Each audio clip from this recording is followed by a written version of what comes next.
On a humid evening in late 1995, a man named Mark sat in his truck at a scenic overlook on Red Mountain, Birmingham. He was looking down at the city lights, letting the engine idle while he waited for a friend to meet him there. He reached out to turn the radio dial, looking for a country station to cut through the heavy silence of the Alabama night. The dial moved through the familiar static of the mountain, where the high iron content in the soil often made signals jump and fade. Suddenly, the speakers popped, and a voice emerged that was not a singer or a host. It was a woman, her voice thin and breaking, begging for a door to be unlocked while a low, rhythmic thudding sounded in the background. Tonight, I have 14 true stories about the moments when the world stops making sense, and the shadows of the past refuse to stay buried. We are going to move through the mid-1990s. From the deep mines of the Australian outback to the high-speed trains of India, you will hear steady rain and white noise throughout the night. So if you are listening in bed or alone in the dark, just settle in. If you have a taste for the strange, the dark, and the mysterious told in detail, subscribe and leave a comment to let me know where you are listening from. As for the like button, treat it like a suspicious radio transmitter you found hidden in the woods. Do not look at it too closely. Do not try to take it apart. Just tap it once and walk away before the signal starts to loop. All right, lock your doors. Turn the volume down just a bit. And let's move back to the mountain where the airwaves were no longer safe. Check the lock one more time. Turn down a few lights. And let us slowly move into the first story of the night. Earlier that same year, 23-year-old Allison worked as a physical therapist at a local clinic near the base of Red Mountain. She was the kind of person who remembered the birthdays of her elderly patients and always kept a bag of peppermint candies in her desk drawer for them. Her life followed a steady, peaceful rhythm of morning coffee, long shifts at the clinic, and quiet evenings at home with her golden retriever, Buster. Allison was saving every spare dollar she earned because she dreamed of opening her own small practice specialized in pediatric care one day.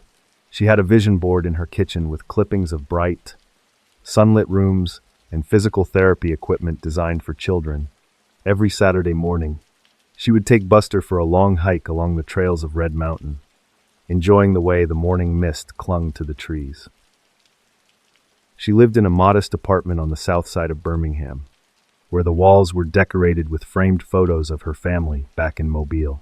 Her mother called her every Sunday evening to check in, and they would talk for an hour about everything and nothing at all.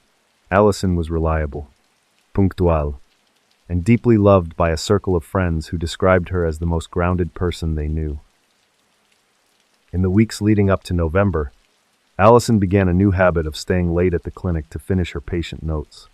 The parking lot was usually empty by the time she walked out, the streetlights casting long, distorted shadows across the asphalt. She never worried much about the walk to her car because the neighborhood felt like home, and she was always quick with her keys. On the night of November 12th, 1995, Allison stayed later than usual because a new patient file required extensive documentation.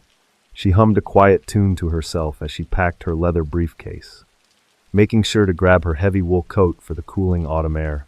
The clinic was silent, the only sound being the hum of the refrigerator in the small break room down the hall. She locked the heavy glass front door of the clinic and stepped out into the crisp night air, noticing how still the world felt. The moon was a thin sliver over the silhouette of Red Mountain, and the smell of wood smoke from nearby homes drifted through the parking lot. She walked with a steady, confident pace toward her blue sedan, her heels clicking rhythmically against the cold pavement. As she reached into her purse for her keys, she noticed a white van parked 2 spots over from her car, its engine idling silently. She did not think much of it at first, assuming it belonged to a late-shift maintenance worker or a delivery driver.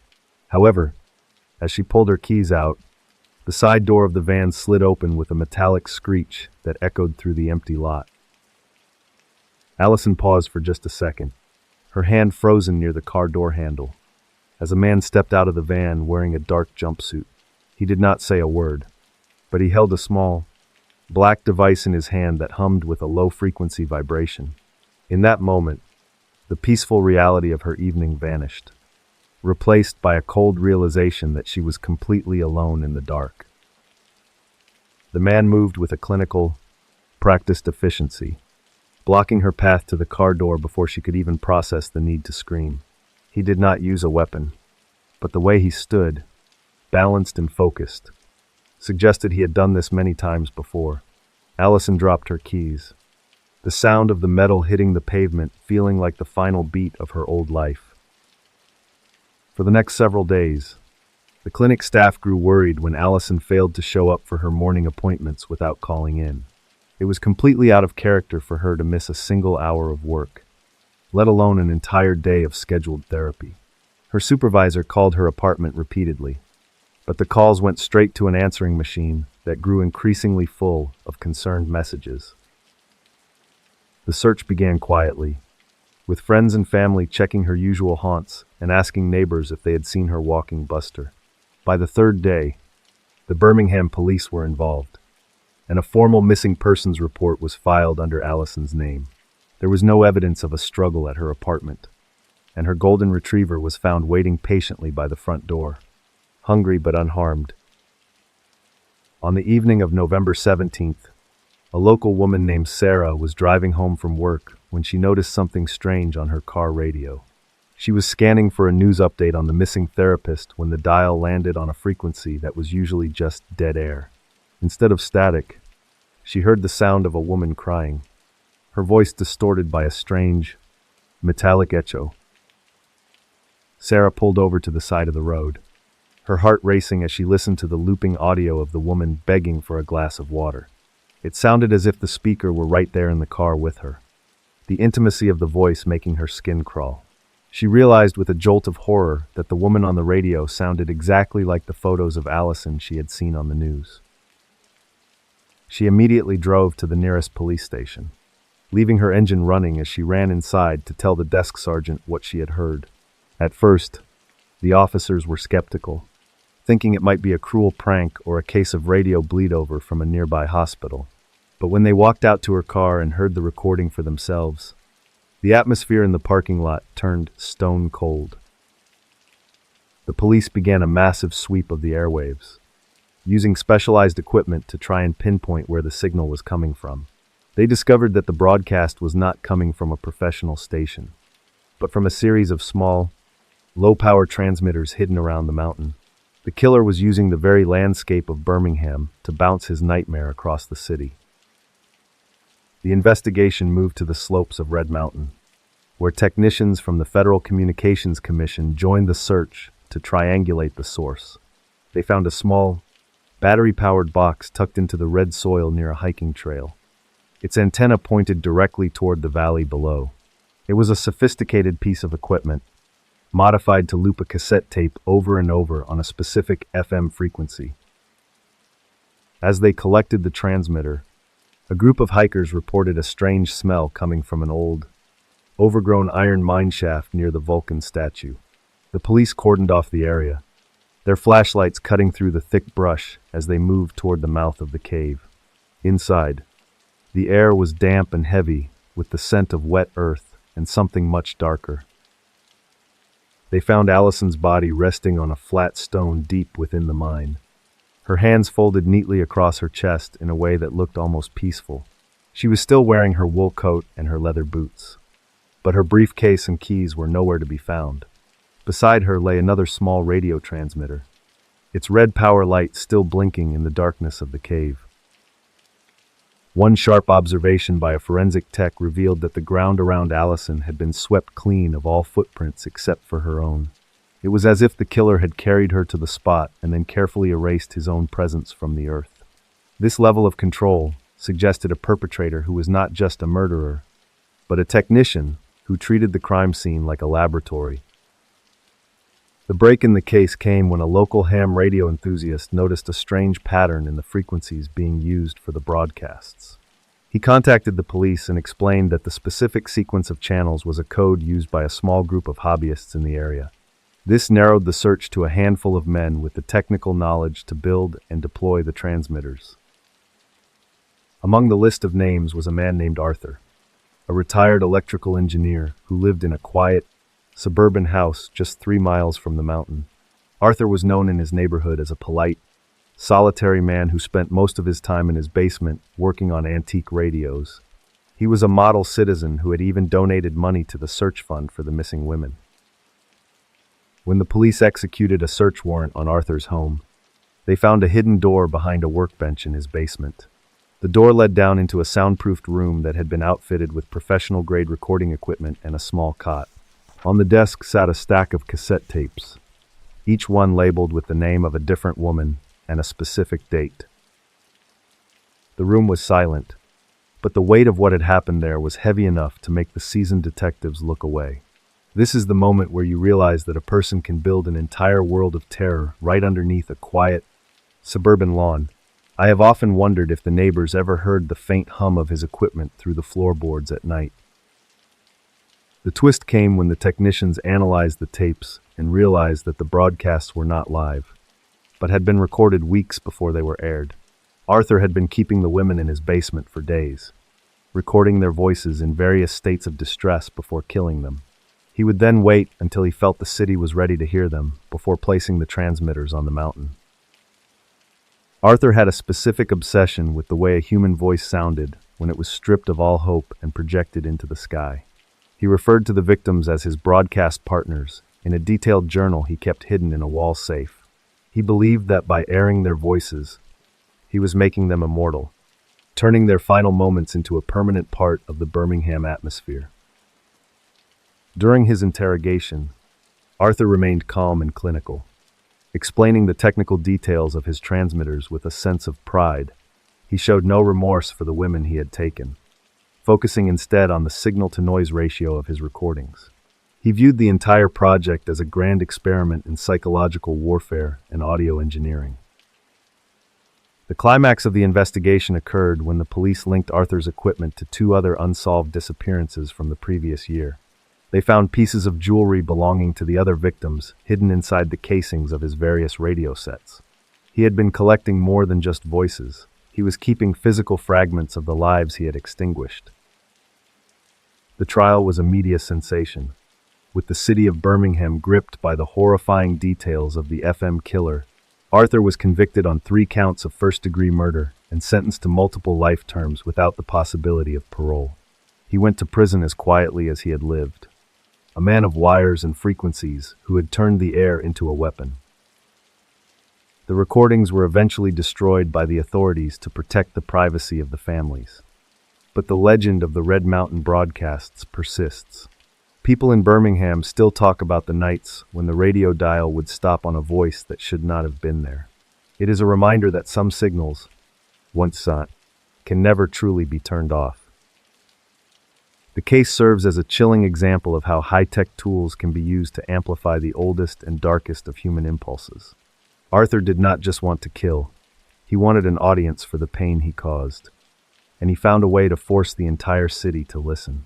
The cold precision of his methods remains a benchmark for behavioral analysts studying serial offenders.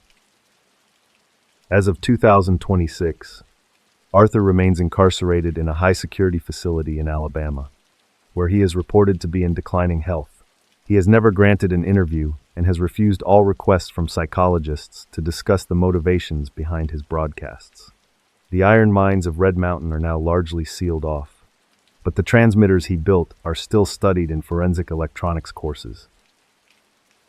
The red soil of that mountain holds many secrets, but few are as haunting as the voices that once drifted through the Birmingham night. It is a place where the past is built into the very minerals of the earth, echoing through the static of every passing car radio. The city has moved on, but the silence on those mountain trails still feels just a little too heavy. The intimacy of a voice in the dark is a powerful thing, and when that voice is calling for help, it leaves a mark that no amount of time can erase. As we leave the iron hills of Alabama behind, we move toward a different kind of silence. In the vast, dry expanse of the Australian outback, a miner is about to learn that sometimes the most terrifying sound is the one you recognize perfectly.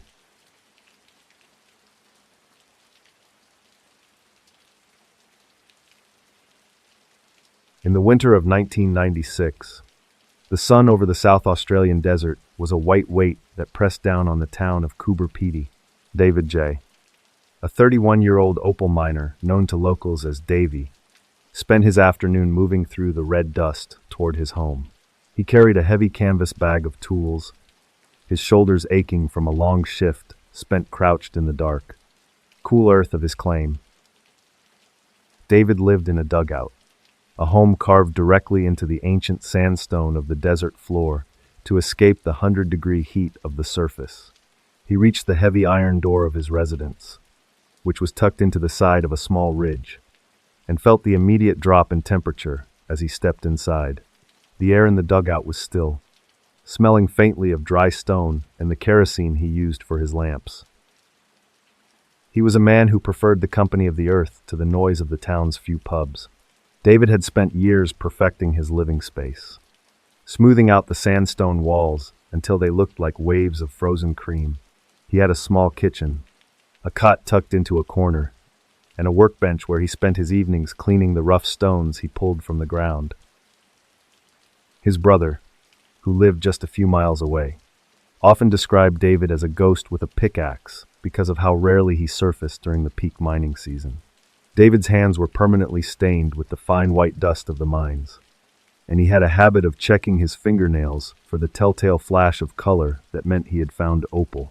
He was a quiet, meticulous man who kept his life as organized as his tool bench. Every Sunday evening, without fail, David would make the short drive into town to use the public payphone to call his mother in Adelaide. He would tell her about the weather, the depth of his latest shaft, and his persistent dream of finding a pocket of black opal large enough to buy a house on the coast. His mother lived for these calls, keeping a notebook by her phone to record every detail of her son's life in the desert. David had recently invested his savings in a new pneumatic drill, a high-powered machine that made the work of cutting through the sandstone much faster. He was proud of the machine, keeping it oiled and stored in a specific corner of his dugout when he wasn't at the claim. To him, the sound of the drill biting into the rock was the sound of progress and a future away from the dust. On the night of July 14th, David finished a modest meal of tinned beef and bread before settling at his workbench to examine a piece of potch. The only sound in the dugout was the soft ticking of a battery-operated clock and the occasional settling of the stone overhead. He felt a deep sense of satisfaction in the solitude he had built for himself under the Australian crust. One more foot of rock, and I am done for the week, he thought as he looked at the rough sketch of his mind's layout.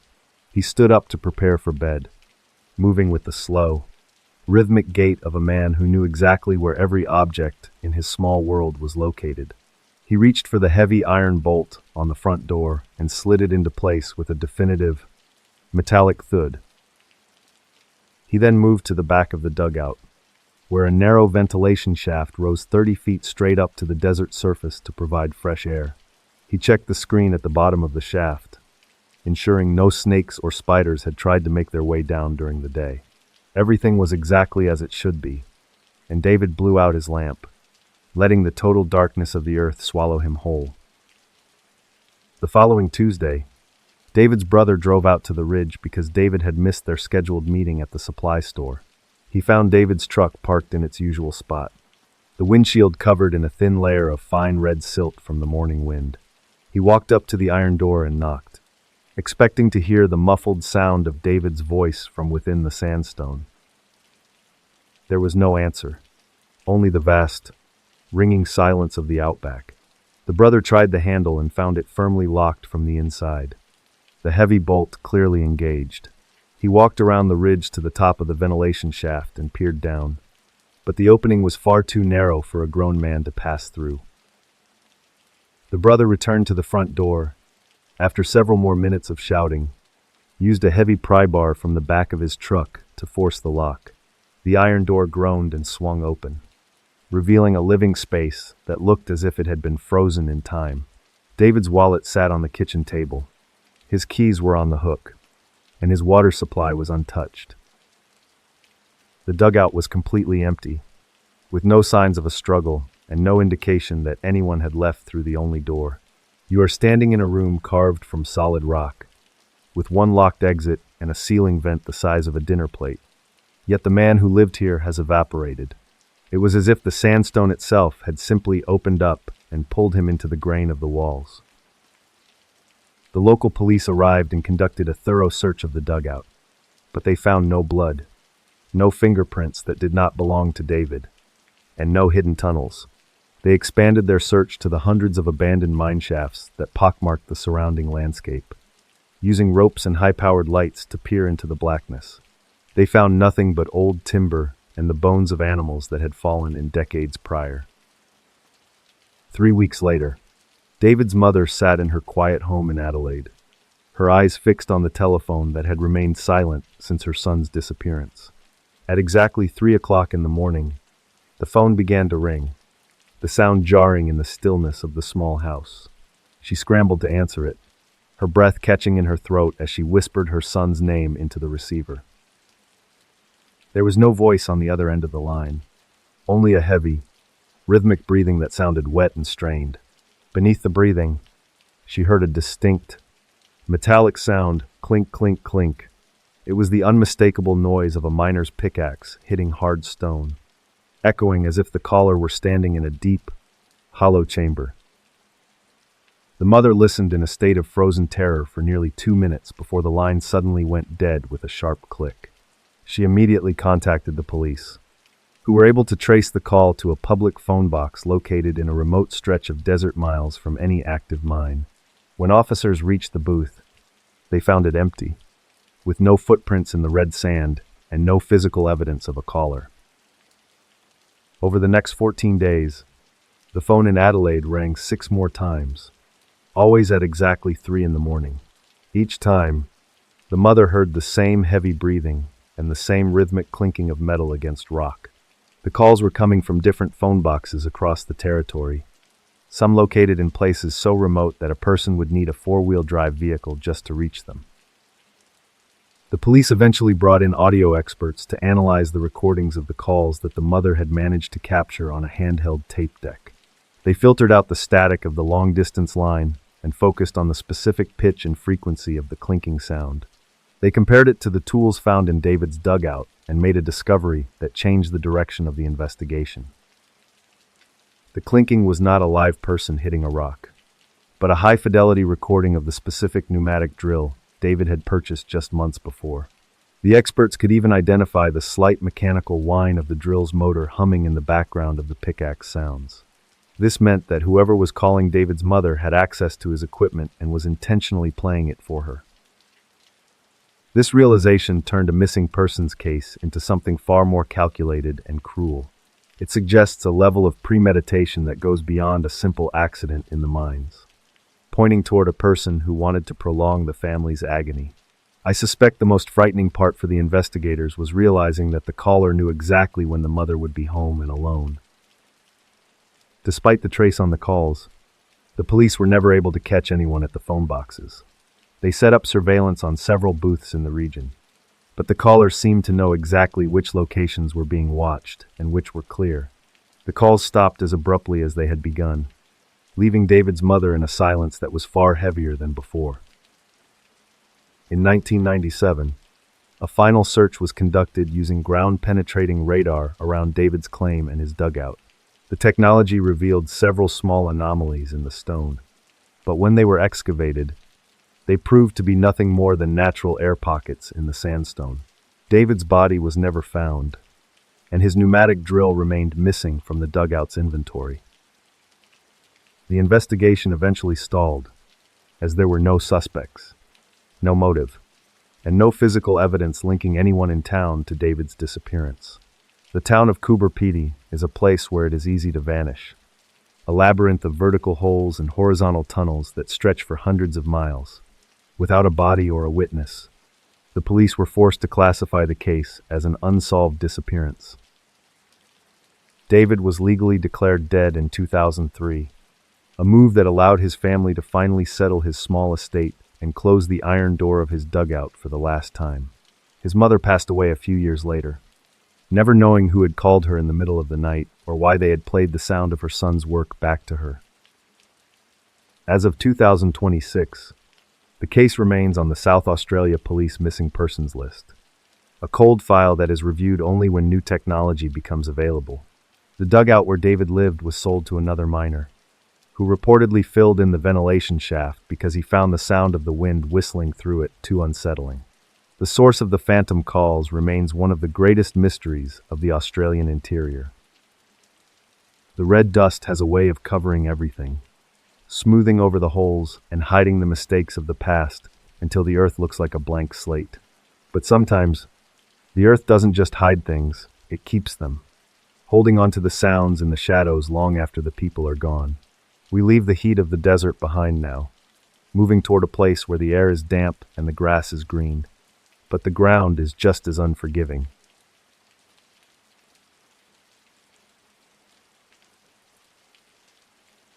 On a bright and windy Tuesday afternoon in October 1996, 29-year-old Imelda R. stood in the mudroom of her family home in Connemara. She was pulling on a pair of sturdy leather boots and whistling for her dog, a border collie with a coat the color of coal and sea foam. The air coming off the Atlantic was cold and carried the scent of wet stone and salt, a familiar smell that had defined every day of her life in County Galway. She looked at her mother and promised to be back before the light failed, her voice steady and warm against the whistling wind. Imelda had lived in the same rugged stretch of the Irish coast for nearly 3 decades, and she moved through the hills with the easy confidence of someone who knew every rock and tide pool. She worked in a small craft shop in a nearby village, where she was known for her patience with tourists and her skill at repairing tangled wool. Her hands were always busy, either at the counter or at home, where she helped her mother tend a garden that struggled against the relentless coastal gales. She was the kind of person who noticed when a neighbor's chimney stopped smoking and would walk a mile in the rain just to check on them. Her life was built on these small, quiet acts of reliability that made her a pillar of the local community. She had a soft, melodic laugh that seemed to carry over the sound of the waves, and she was never seen without the collie at her heels. Friends described her as grounded and observant, a woman who found beauty in the grayest winter mornings and never felt the need to move to the city. Her bedroom was filled with sketches of the shoreline and jars of sea glass she had collected since she was a small child. The relationship she shared with her brother was particularly close, built on years of shared chores and long walks through the peat bogs. They had a shorthand language of nods and half-sentences that allowed them to work together in total silence for hours. He relied on her steady nature to balance his more impulsive moods, and she looked to him as her primary protector in the isolated landscape. On this particular afternoon, he watched her walk down the gravel drive, noting the bright green of her wax jacket against the muted colors of the dunes. Imelda was a creature of habit, and her favorite route took her down to a wide, flat expanse of sand known as the Strand. It was a place where the Atlantic pulled back twice a day to reveal a desert of damp, silver sand that stretched for hundreds of yards. She loved the feeling of the open space and the way the wind cleared her head after a long day of work. To her, the beach was not a dangerous place, but a sanctuary where the rules of the world felt simpler and more honest. She reached the edge of the dunes where the grass gave way to the soft, shifting sand of the upper beach. The dog was already racing ahead, his paws leaving a chaotic trail of prints that zigzagged toward the water's edge. Imelda walked in a straight line, her boots sinking just deep enough into the damp surface to leave a perfect, clear record of her passage. The sun was hanging low over the horizon, casting long, thin shadows that stretched across the strand like dark fingers. Around 4 o'clock, the peaceful silence of the family home was broken by a frantic scratching at the front door. Imelda's brother opened it to find the border collie standing alone on the porch, his coat soaked with salt water and his tail tucked tight between his legs. The dog was whimpering in a high, thin pitch that signaled a deep and immediate distress. He looked back toward the road, pacing in tight circles and refusing to come inside for the food his mother offered him. The brother did not wait to ask questions. Grabbing his own coat and a heavy flashlight as he ran toward the strand, He knew his sister would never let the dog out of her sight, especially not in the fading light of an October afternoon. His heart was hammering against his ribs as he reached the dunes, his eyes scanning the wide expanse of sand for any sign of a green jacket. The beach was empty, the only movement being the white foam of the tide beginning its slow crawl back toward the land. He found her belongings first, sitting neatly on a flat patch of dry sand just above the high tide line. Her green wax jacket had been folded into a precise square, and her leather boots were placed side by side next to it. Her socks had been tucked into the toes of the boots, and her silver watch was resting on top of the jacket, its hands still ticking away the seconds. It was a scene of intentional, clinical order that felt entirely out of place in the wild, wind-blown environment of the Connemara coast. He looked toward the water and saw the single line of footprints leading away from the clothes and toward the Atlantic. The prints were deep and clear, showing no sign of stumbling, running, or the presence of any other person. He followed them for nearly 50 yards, his own boots splashing in the shallow pools of water that remained on the sand. Then, in the middle of a wide, flat expanse of the strand, the footprints simply stopped as if she had stepped off the edge of the world. I often think about the weight of a folded jacket on a windy day, and how much force it takes to keep it from blowing away. The clothes had not been disturbed by the gale, yet there was no stone or heavy object holding them down. They sat there like a monument to a person who had decided to shed their physical life and walk into the air.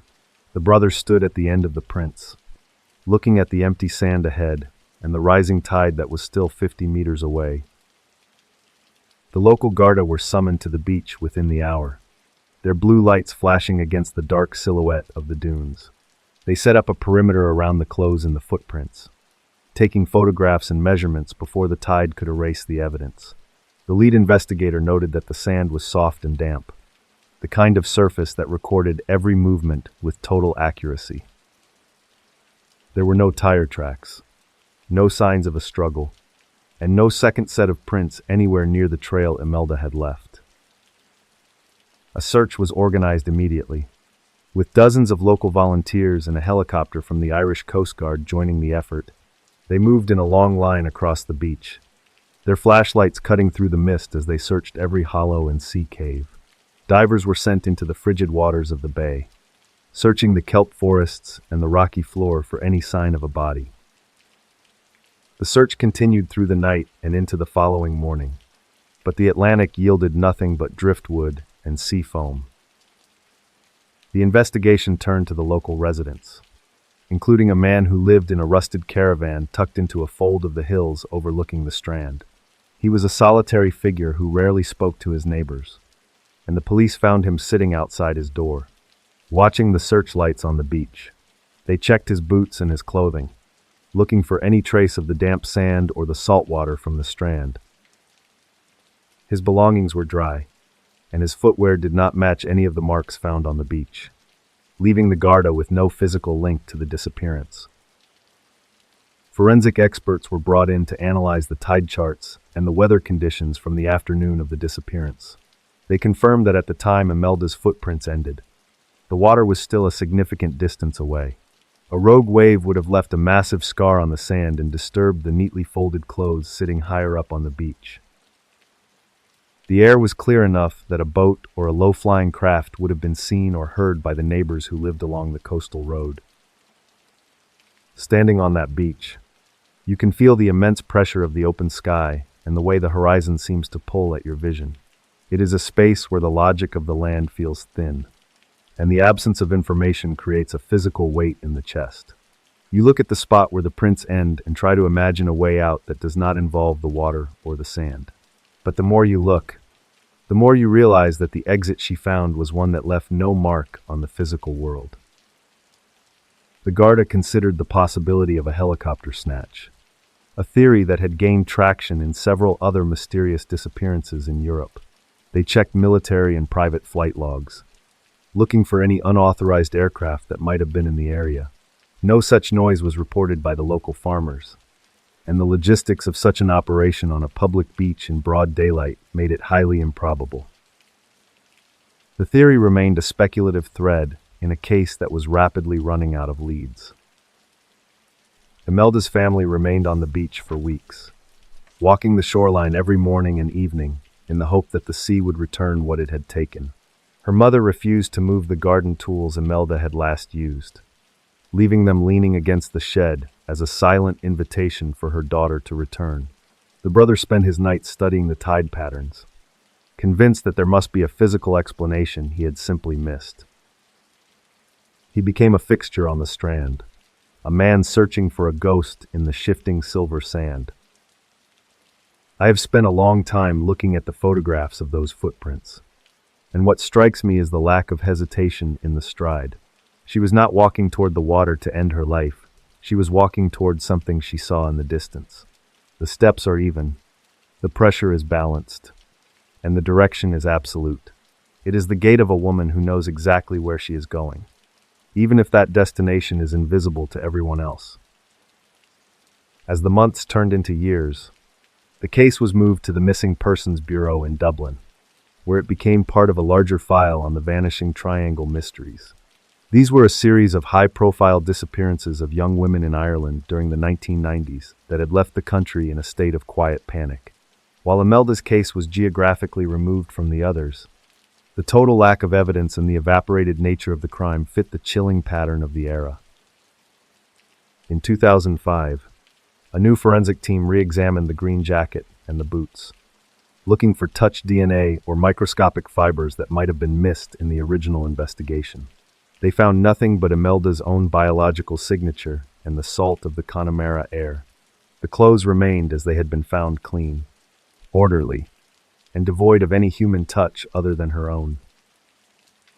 The investigation was forced to conclude that she had, for all intents and purposes, vanished by her own hand or by a force that left no forensic trace. The local community in Connemara eventually built a small stone cairn near the spot where her clothes were found. It is a simple monument made of the same gray rock as the hills, a place where people leave sea glass and small flowers in her memory.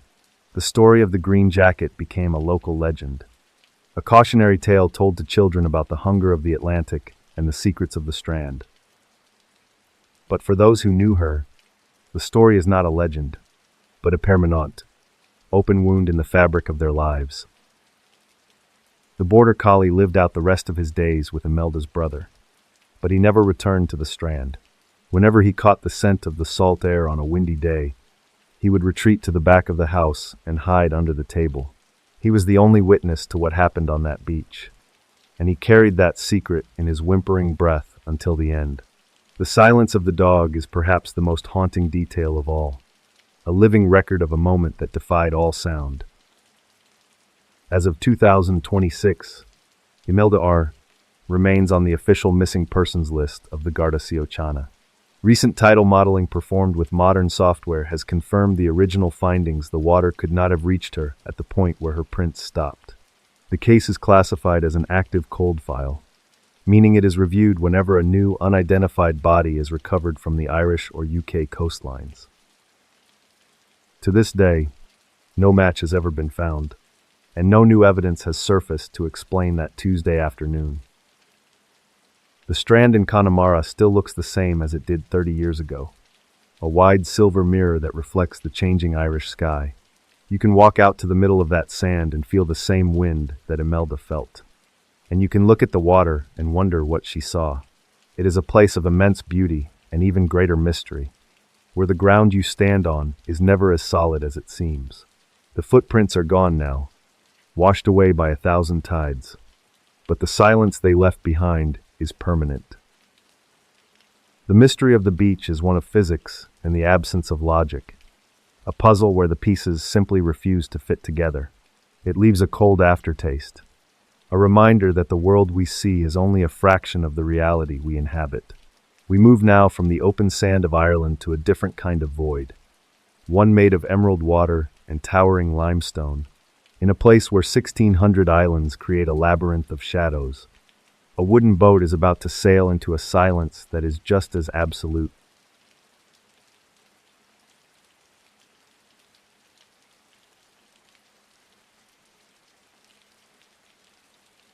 In April 1996, the emerald waters of Ha Long Bay were as smooth as a sheet of glass. A traditional wooden junk boat named the Blue Dragon motored slowly through the labyrinth of limestone islands. Its dark red sails folded tight against the masts. On deck, a group of 8 backpackers sat around a low wooden table, sharing a meal of grilled fish and cold beer while the sun began to dip behind the towering karst peaks. Ving, the 40-year-old captain of the vessel, stood at the wooden helm with his calloused hands resting lightly on the wheel. He had spent 20 years navigating these waters and knew the position of every hidden rock and shallow sandbar by heart. To him, the bay was not a tourist destination, but a living, breathing landscape that demanded constant respect and a quiet eye. Vin lived in a small, floating village near Haiphong with his wife and 3 young daughters. He was a man of few words, preferring the steady rhythm of the engine to the chatter of the tourists who rented his boat for overnight excursions. Every dollar he earned from these trips went toward his eldest daughter's education, as he hoped she would one day work in an office far away from the salt and the sun. The deck of the Blue Dragon felt steady, the wood warm from the day's sun even as the air turned cool. Vin watched the tourists with a detached, professional kindness, ensuring their glasses were full and their life jackets were stowed neatly under the benches. He took pride in the cleanliness of his ship, spending his mornings scrubbing the teak planks until they shone like polished copper. Among the passengers was Liam, a 24-year-old from London who had spent the last 6 months traveling across Southeast Asia. He was a secondary school teacher who wanted one last adventure before settling into a permanent position back home. Liam carried a heavy, leather-bound journal where he recorded the coordinates of every place he visited, alongside sketches of the local flora and fauna. Liam was the unofficial leader of the group, a man who organized the communal meals and kept everyone's spirits high when the humidity became oppressive. He had a gift for storytelling and would spend hours regaling the others with tales of his mishaps in Bangkok and Hanoi. His backpack was covered in colorful patches from every country he had crossed, a physical record of a journey that was nearing its end. The other 7 travelers were a mix of students and young professionals from Australia, France, and Germany. They had met in a hostel in Hanoi only 3 days prior and had bonded over their shared love for the remote and the unexplained. They were looking for the Outer Bay, a restricted area of Ha Long Bay where the limestone islands grew closer together and the water turned a deeper, darker shade of green. As the twilight deepened into a bruised purple, the Blue Dragon reached its designated anchor point near a cluster of uninhabited islands. Vin dropped the heavy iron anchor into the water, the splash echoing loudly against the sheer rock walls that surrounded them. The group settled in for the night, the sound of their laughter drifting across the silent water toward the black silhouettes of the karsts. At 10 o'clock that night, Vin keyed his radio and checked in with the maritime dispatch in Ha Long City. He reported clear skies, calm waters, and a total of 10 souls on board, including himself and his 1 crew member, a teenager named Min. The dispatcher acknowledged the report and wished them a peaceful night, noting that the Blue Dragon was the only vessel registered in that specific sector. I could live here forever, Vin thought as he watched the moon rise over the karst peaks. He leaned against the railing, smoking a final cigarette and listening to the soft lap of the water against the hull. The air was perfectly still, without even a hint of a breeze to disturb the surface of the bay or the heavy silence of the night. The Blue Dragon was scheduled to dock at the main pier at 8 o'clock the following morning. When the clock struck 9 and the slip remained empty, the harbor master attempted to reach Vin over the radio. There was no response, only a steady, rhythmic hiss of static that filled the small office. He tried the secondary frequency used by the local fishing fleet, but the silence remained absolute. By noon, the Vietnamese Navy was alerted, and 2 patrol boats were dispatched to the last known coordinates of the Blue Dragon. They moved through the narrow channels with their sirens silent, the officers scanning the water for any sign of a hull or a floating life jacket. The search was methodical and slow, hampered by the sheer number of hidden coves and underwater caves that honeycombed the limestone islands. A wooden ship is essentially a collection of thousands of individual floating objects held together by a few iron bolts. When a junk boat sinks, it almost always leaves a massive trail of debris: seat cushions, wooden planks, plastic coolers, and oil. The Navy search teams found absolutely nothing. Not even a single splinter of wood or a shimmering slick of fuel on the surface of the emerald water. The search area was expanded to cover 1,500 square kilometers of the outer bay, involving dozens of fishing boats and a military helicopter. They used sonar to sweep the shallow floor of the bay, looking for the distinct shape of a sunken hull. The water in that sector was only 30 meters deep, yet the screens remained flat and featureless, showing only the natural undulations of the sand and silt. The investigation was complicated by the fact that the Blue Dragon had vanished near a high-security military zone. Several islands in the area were used for naval exercises and contained hidden bunkers and radar installations. When the families of the European and Australian victims arrived in Hanoi, they found themselves facing a wall of official silence and restricted access maps. Several local fishermen were brought in for questioning, and their testimonies added a new layer of unease to the case. 2 different crews claimed to have seen a large, dark vessel moving through the channels without any lights on the night the Blue Dragon disappeared.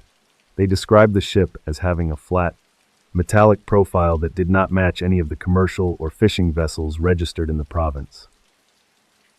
Forensic maritime experts noted that for a wooden vessel to vanish without a trace, it would have to be pulled down with immense force. If the Blue Dragon had simply struck a rock or sprung a leak, the passengers would have had ample time to deploy the life rafts or swim to the nearby islands. The absence of bodies or personal effects suggested that the boat and everyone on it had been taken whole.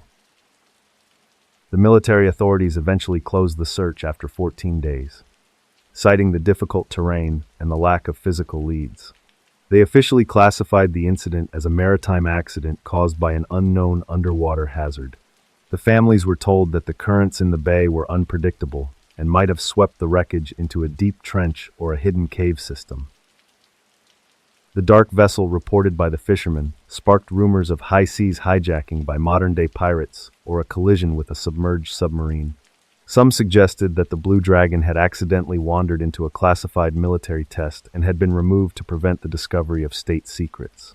No evidence was ever produced to support these theories, and the Vietnamese government denied any involvement in the boat's disappearance. Liam's journal and Vin's carefully oiled tools were never recovered, leaving their families with nothing but a final radio check-in to hold on to. The disappearance became a ghost story among the backpackers who traveled the coastal route, a warning about the beauty and the danger of the karst labyrinth. The Blue Dragon remains the most significant maritime mystery in modern Vietnamese history. In the years following 1996, the area where the boat vanished was placed under even stricter military control. New radar towers were built on the surrounding peaks, and the passage for tourist junks was redirected away from the outer bay. The limestone islands continue to stand in silence, their hidden caves and deep shadows keeping the secret of the 10 missing souls. As of 2026, the Blue Dragon and its 10 passengers remain officially missing. The Vietnamese government maintains that the case is inactive, though the files are still held in the provincial archives in Quang Ninh. Modern satellite imagery of the bay has been analyzed by private investigators, but the emerald water remains opaque, concealing whatever lies on the floor of the karst labyrinth. The depth of the bay is shallow, but the complexity of its geography is infinite. It is a place where a ship can sail into a shadow and never emerge, leaving behind a world that continues to turn as if nothing had happened. The water is still, the islands are silent, and the mystery of the Blue Dragon is part of the landscape now. Standing on a wooden deck in the middle of the night, surrounded by towering black cliffs, you realize how small a boat truly is. The islands don't just block the wind, they block the world, creating a space where the rules of the surface no longer apply. We move now from the emerald silence of the bay to the dry, echoing heat of the Great Rift Valley.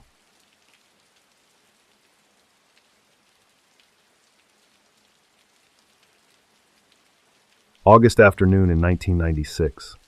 The sun over the Naivasha market was a blinding white eye. 10-year-old Juma balanced a heavy wooden crate of cabbages on his thin shoulder. His muscles corded with the effort of the load. The air was thick with the smell of roasting maize and the sharp, oily exhaust of the idling matatas that crowded the narrow streets of the valley town. Juma was a porter, one of the many young boys who spent their long days hauling heavy groceries for a few copper shillings. He was a skinny child with a quick wit, observant smile and dark eyes that missed nothing in the chaos of the marketplace. Every coin he earned was tucked carefully into a small plastic pouch pinned to the inside of his tattered waistband for safekeeping. He dreamed of buying a new pair of blue canvas shoes and a real school uniform that didn't have any holes in the elbows. Most days, he shared a modest meal of sukuma wiki and ugali with his friend Peter under the wide shade of a large acacia tree. They would talk about the world beyond the Rift Valley, imagining a life where they did not have to carry the heavy weight of other people's choices. Peter was a year older and acted like a protective big brother to the smaller boys who worked the dusty stalls. He knew which vendors were generous with their tips and which ones would try to shortchange a child after a long, hot walk. They were a family of the streets, bound together by the dust of the market and the shared goal of finding enough to eat before the sun went down. Juma was known for his quiet acts of kindness, often sharing his limited water with the younger children who were new to the porter trade. He had a way of whistling a low, rhythmic tune that seemed to make the heavy wooden crates feel just a little bit lighter on his shoulder. It was a simple and hard life, but it was a life he understood completely and navigated with a quiet sort of pride. The Rift Valley rose up around them in massive, jagged walls of green and brown stone that seemed to touch the very clouds. To Juma, the mountains were a constant, grounding presence, a reminder of the ancient and silent power of the earth. He spent his few hours of freedom exploring the edges of the volcanic fields, looking for interesting rocks to add to his small collection. He knew the location of every shallow cave and hidden path along the foothills where the goats liked to graze.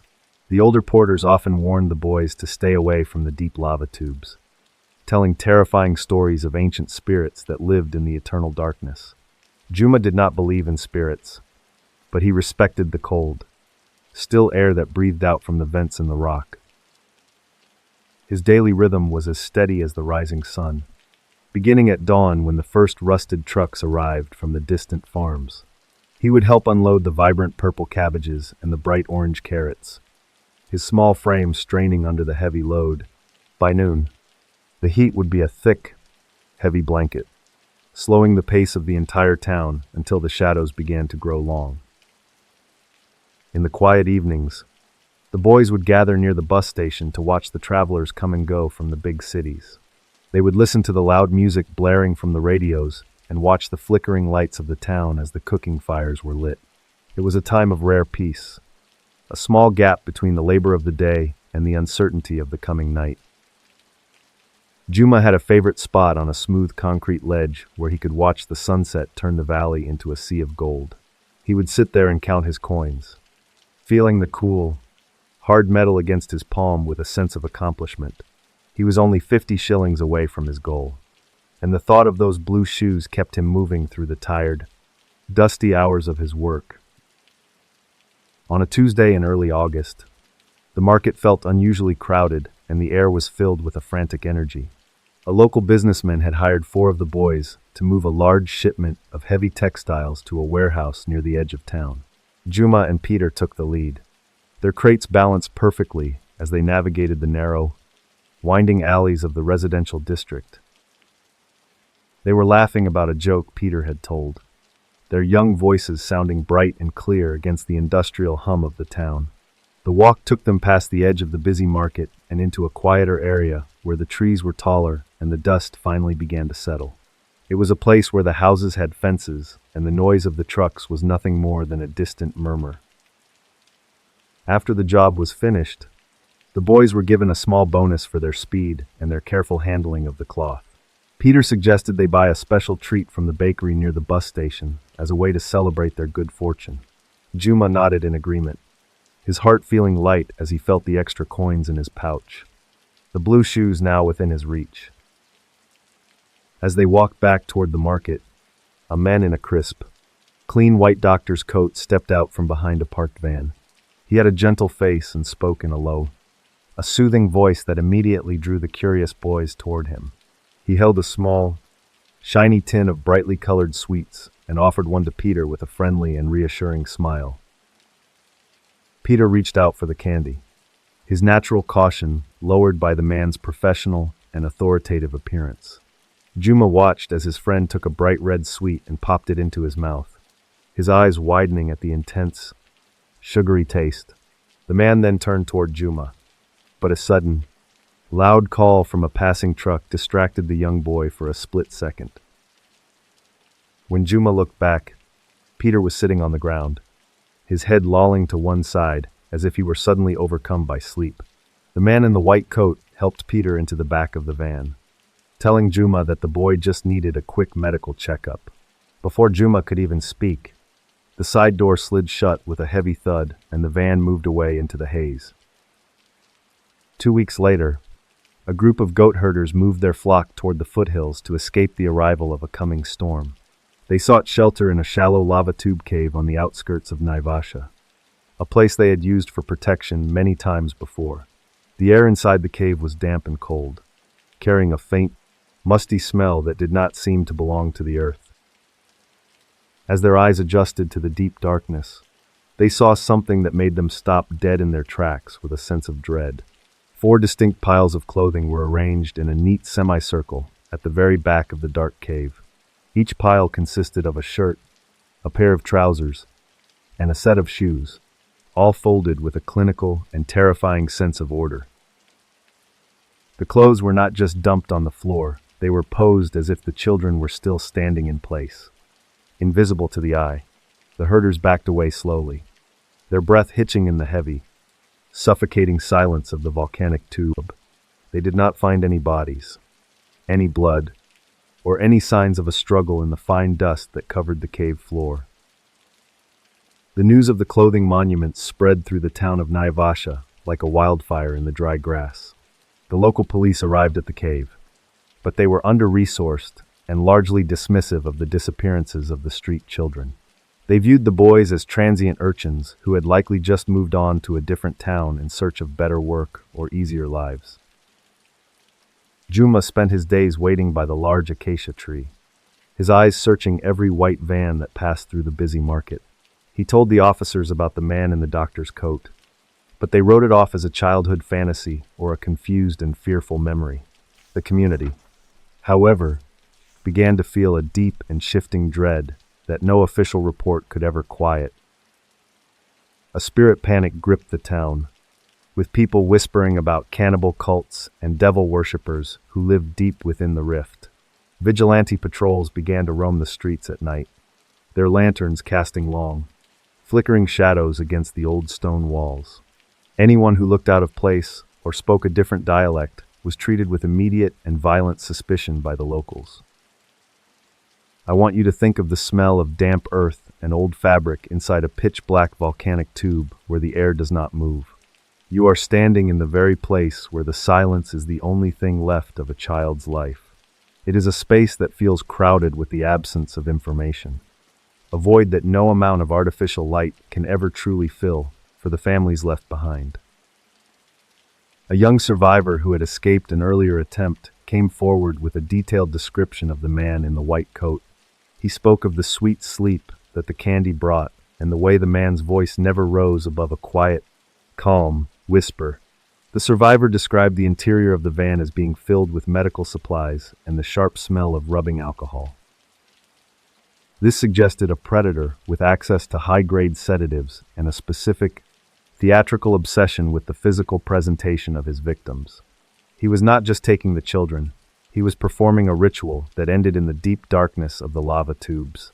He wanted to preserve the outer shell of the person while the person themselves vanished forever into the belly of the mountain. The investigation failed to conduct a proper forensic sweep of the caves or the surrounding volcanic fields for any biological evidence. No fingerprints were taken from the folded clothes. and the white van was never located by the authorities, despite the boy's description. The ghost of the rift continued to move through the marketplace, a predator who looked like a man of science.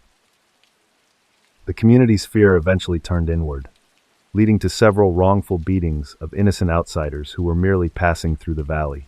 The true killer remained invisible, protected by the very chaos and panic his calculated actions had created in the town. He was a shadow in a white coat, a phantom who knew exactly how to blend into the noise of a busy market day. The arrangement of the clothes in the cave was perhaps the most disturbing and clinical detail of the entire investigation. The trousers were pulled tight, the shirts were smoothed out, and the shoes were placed exactly where the feet would have been. It was a display of absolute and cold control over the physical identity of the children he had taken from the streets. It felt as if the killer were inviting the world to look at his work, a silent and horrific boast left in the heart of the earth. He did not need to leave the bodies, because the clothes were enough to tell the story of his absolute power. The children were gone, but their presence was trapped forever in the neat, professional folds of their own tattered fabric. Only 50 shillings more, and I could have walked away from all of this, Juma thought as he stared at the red dust on his feet. The weight of the world felt heavier than any crate he had ever carried, and the silence of his friend was a loud, constant ringing in his ears. He realized then that some debts are paid in things far more valuable than silver coins. Juma eventually left Naivasha. Unable to bear the sight of the acacia tree or the empty benches at the bus station, he moved to the coast, where the constant sound of the ocean drowned out the rhythmic whistling he used to do while he worked. He never bought the blue canvas shoes, and the plastic pouch of coins remained pinned to a waistband he no longer wore. The spirit panic eventually faded from the town, replaced by the daily struggle of life in a rapidly growing and industrial area. The lava tubes were avoided by the local residents, who spoke of them only in hushed tones after the sun went down. The ghost of the rift was never caught, and the 4 boys were never found, their names slowly fading away. The case remains one of the darkest and most mysterious chapters in the modern history of the Great Rift Valley. It is a story of how easily the vulnerable can be erased when the world refuses to look closely at the small details of their lives. The predator found a perfect hunting ground in the noise and a perfect, silent tomb in the heart of the mountain. No legal verdict was ever reached, and no one was ever officially charged with the abductions of the young market porters. The police files from 1996 have been largely lost or destroyed during various administrative changes over the many decades. The families of the boys were left with no closure, only a haunting memory of a white coat and a tin of sweets. The psychological portrait of the killer reveals a man who viewed his victims as objects to be collected and carefully catalogued.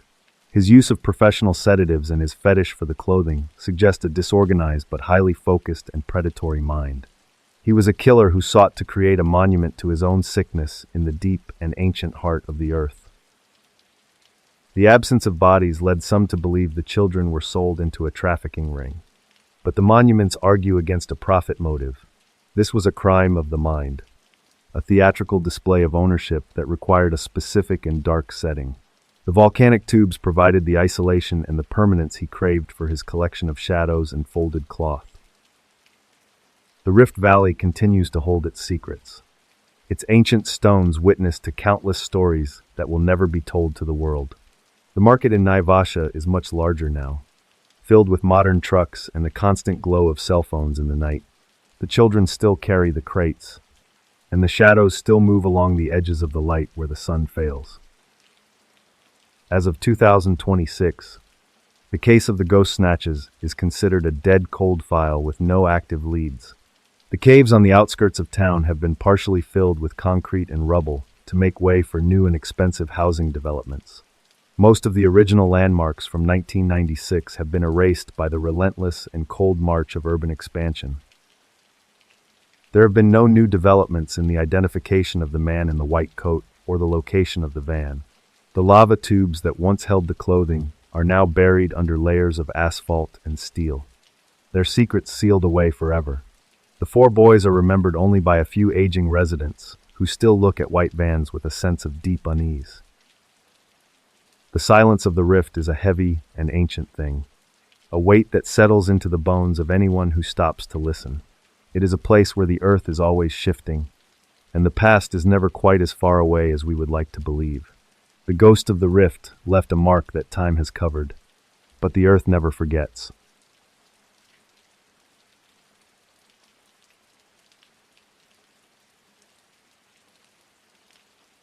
On a freezing November evening in 1995, 21-year-old Elena adjusted her wool scarf against the biting Kazakh wind.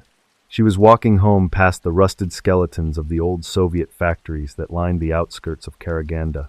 Her breath came out in short, white puffs that vanished instantly into the iron-gray twilight of the steppe. Elena worked as a junior clerk at the Central Post Office, a massive concrete building that felt colder inside than the winter air. She spent her days sorting letters into hundreds of small wooden cubbies, her fingers often stained with the blue ink of foreign stamps. Each envelope represented a world she had never seen, a life far away from the coal mines and the smoke. Her younger sister, Sophia, was the center of her world, a fragile girl who stayed home to keep the small coal stove burning in their apartment. Elena would often stop by a bakery on her way home to buy a single sweet bun, wrapping it in a cloth to keep it warm for the girl. It was a small, daily ritual that brought a sliver of gold into their gray, industrial existence. They lived on the fourth floor of a crumbling housing block where the elevator had stopped working years before the Soviet Union fell. Elena took the stairs two at a time, her boots echoing against the concrete as she thought about the tea she would brew once she was inside. She was a woman of quiet endurance, shaped by the harsh winters and the long lines for bread. Elena had a small tin box under her bed where she saved every 10 coin she could spare from her meager salary. She dreamed of taking Sophia to Almaty, a city she heard was filled with trees and sunlight, far from the soot of Karaganda. She had a postcard of the mountains pinned to the wall, a window into a future that felt both impossible and essential. In the evenings, she would sit by the window and watch the smoke rise from the industrial district, counting the red lights on the tall chimneys. She was an observant soul who noticed the way the frost formed intricate patterns on the glass, like lace from a world she could not reach. The silence of the apartment was often broken only by the soft whistling of the wind through the cracks. Every Friday, Elena would visit the public library to borrow a book about the history of art or distant civilizations. She loved the smell of old paper and the quiet authority of the librarian who always remembered which authors she preferred. To Elena, books were not just stories, but a way to build a mental fortress against the bleakness of the steppe. She was known in her neighborhood for her habit of feeding the stray dogs that huddled near the warmth of the underground heating pipes. She would carry scraps of fat and bread in her pockets, calling to the animals with a low, melodic whistle that they recognized from a block away. This kindness was her way of proving that the city had not completely hardened her heart. Her plans for the future were modest but firm, revolving around a better life for her sister and a job that did not leave her fingers stained with ink. She had even begun to study English in secret, using a tattered textbook she had found at a flea market. Elena believed that words were the keys to a different life, and she guarded hers with a fierce, quiet intensity. On the night of November 14th, the wind was particularly aggressive, whipping the fine coal dust into stinging clouds that blinded the few pedestrians on the street. Elena decided to take a shortcut through the abandoned grain processing plant, a sprawling complex of silos and warehouses. She knew the layout well, or so she thought, having passed it every day for most of her life. As she moved between the towering concrete cylinders, a man stepped out from the shadows of a rusted loading dock. He was wearing the heavy gray coat of a factory guard and carried a large, professional flashlight that cut through the darkness like a blade. He spoke with a calm, bureaucratic authority, telling her that the area was restricted due to a recent chemical leak. Elena paused, her hand gripping the strap of her bag as she looked at the guard's face, which was weathered and remarkably ordinary. He offered to lead her through the side gate, promising it was a shorter and safer route back to the main road. She followed him into the heart of the complex. the sound of their boots against the gravel being the only thing she could hear. 3 months later, an industrial technician named Anton was sent to inspect the structural integrity of the abandoned grain silos. The site had been slated for demolition, and he needed to ensure the concrete would not collapse onto the nearby rail lines. He walked across the roof of silo number 4, his heavy boots creating a hollow, booming sound that echoed deep into the earth. As he reached the center of the roof, Anton stopped and tilted his head, listening to a faint, rhythmic sound coming from beneath his feet. It was a dull, persistent banging, as if someone were striking a heavy piece of wood against the concrete far below. He knelt down and pressed his ear to the cold surface, feeling a vibration that did not match the steady drone of the wind. He moved to the small iron hatch at the center of the silo and struggled with the rusted latch until it finally gave way with a loud groan. He pulled the heavy cover aside and peered into the blackness, but his eyes could not penetrate the 30 meters of vertical space. He reached for his industrial light and lowered it on a long cable, watching as the beam danced off the smooth, featureless walls. The light finally reached the bottom, illuminating a circle of gray concrete that was covered in tattered blankets and plastic scraps. In the center of the light sat a woman, her face pale and her eyes wide with a shock that transcended fear. She did not scream, but she reached her hands toward the light as if it were a physical hand reaching down to save her. Anton immediately called for the emergency services, his voice shaking as he explained that someone was trapped at the bottom of the silo. The police and fire crews arrived within the hour, setting up a tripod and a winch system over the open hatch. A young officer was lowered into the shaft, his radio crackling with static as the temperature dropped the further he descended. The bottom of the silo was a circle of freezing air and crushing isolation where the only sky was a tiny, distant point of white light. The walls were so smooth that there was no way to climb, no way to gain a single inch of purchase on the cold concrete. You are standing in a space that was designed to hold grain, but has been repurposed to hold the very soul of a human being. The woman was Elena, and as the officer reached her, she gripped his arm with a strength that surprised him. She was extremely weak, her body a collection of sharp angles beneath her soiled wool coat, but her eyes remained remarkably clear. She whispered a single name, Sophia, and began to point toward the other silos that stood in a silent row across the industrial yard. The police began a systematic search of the remaining silos, using heavy equipment to pry open the hatches that had been welded shut or heavily bolted. In silos number 2 and 3, the search teams found only skeletal remains, the clothes of the victims neatly folded in the corner. It was a sight of such clinical and industrial death that several of the officers had to step away from the hatches to breathe. One sharp detail caught the lead investigator's eye. Each silo had a small, modified periscope installed in the roof, allowing someone to watch the bottom from above. It was the work of a man who did not just want to keep prisoners, but who wanted to observe the slow decay of the human spirit. This was not a crime of passion, but a long-term project in absolute, vertical control. The investigation quickly turned to the man who had been the model citizen guard of the industrial site for over a decade. His name was Victor, and he was found sitting in his small shack near the front gate, sipping tea and watching the police activity through a pair of binoculars. He did not attempt to flee, greeting the officers with a calm, professional nod as if he were expecting them. Inside his shack, the police found a car winch that had been modified to lower a small wooden platform into the shafts. Victor had also rigged a pulley system to drop buckets of water and meager rations of bread to the women he kept in the vertical prison.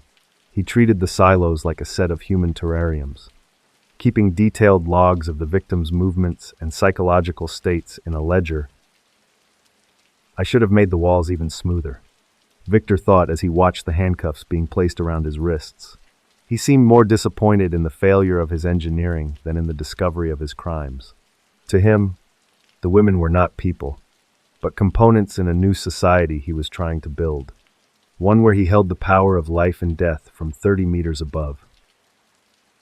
Victor had lured the women to the site over several years, using his authority as a guard and his intimate knowledge of the factory layout to trap them. He would lead them to the top of the silo to show them a shortcut and then simply push them into the abyss. He would then lower the winch and begin the process of taming them through isolation, darkness, and the rhythmic sound of his voice through a megaphone. He claimed that he was creating a world free from the corruption and chaos of post-Soviet Kazakhstan, a place where people lived according to a strict and predictable order. In his mind, the silos were a sanctuary, and he was the benevolent architect who provided them with everything they needed to survive.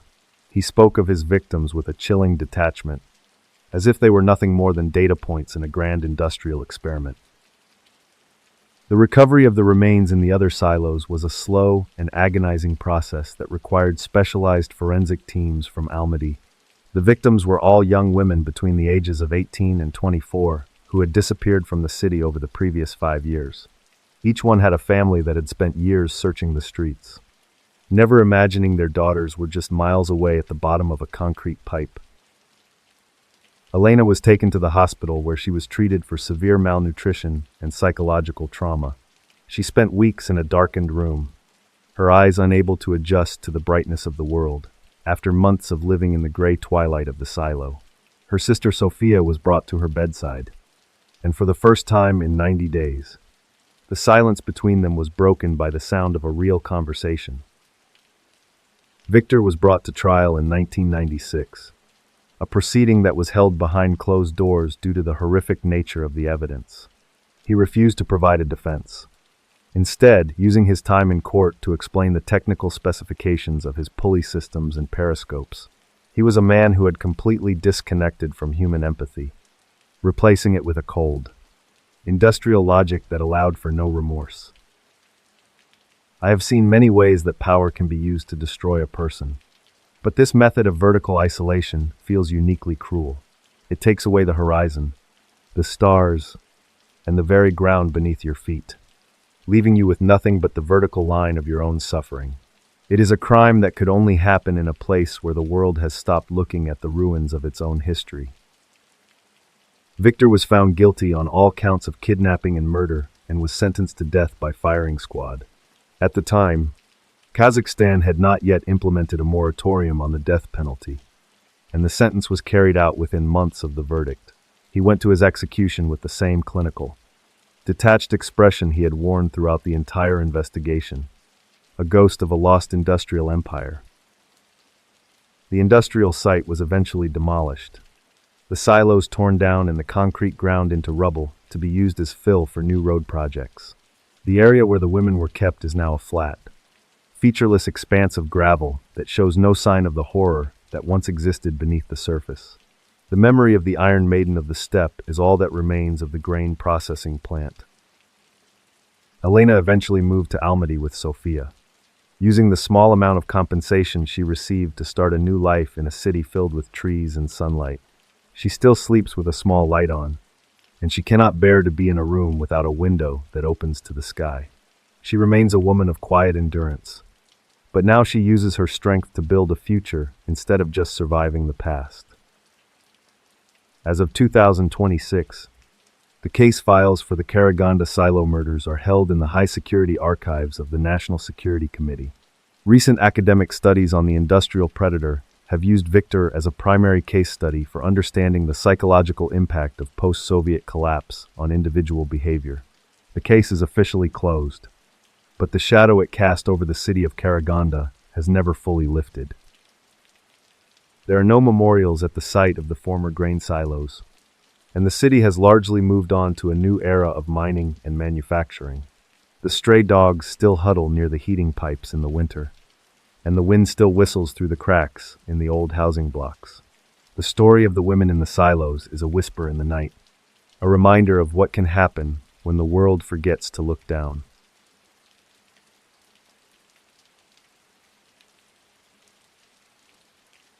On a Tuesday night in December 1995, a thick, white mist swallowed the granite peaks of Sintra, Portugal, high on a ridge in Alto da Serra. The stone walls of a solitary mountain villa looked like a ghost rising out of the dense pine forest. Inside the house, The windows were fogged with the warmth of a fire and the steam from a large pot of vegetable soup. The only sound on the mountain was the low moan of the wind and the rhythmic dripping of condensation from the moss-covered roof. It was a place of deep, heavy silence where the nearest neighbor was over 2 miles down a narrow, winding dirt track. For the Rodriguez family, this isolation was not a source of fear, but a cherished part of their daily life.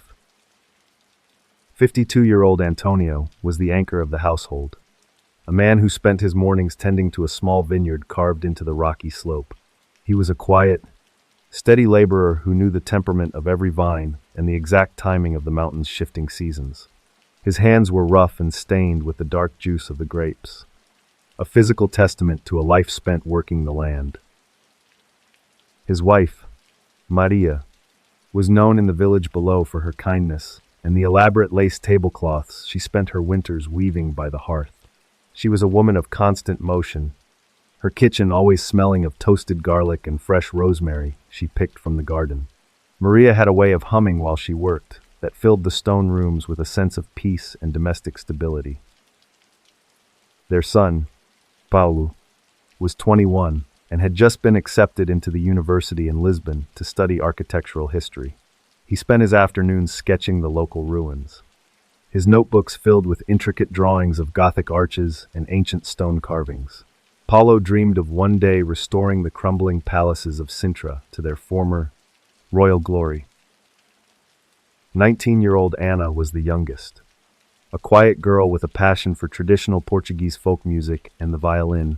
She practiced in the afternoons on the balcony, the sad, melodic notes of her instrument drifting down the valley like a mountain fog.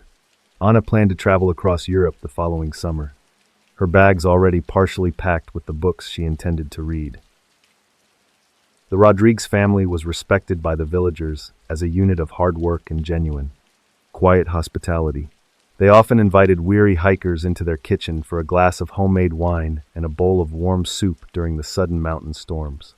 Their life was a simple, beautiful loop of responsibility, family meals, and the shared appreciation of the misty landscape. Living with them in the villa was a distant relative named Tiago, a man who had moved into a small room on the ground floor a year earlier.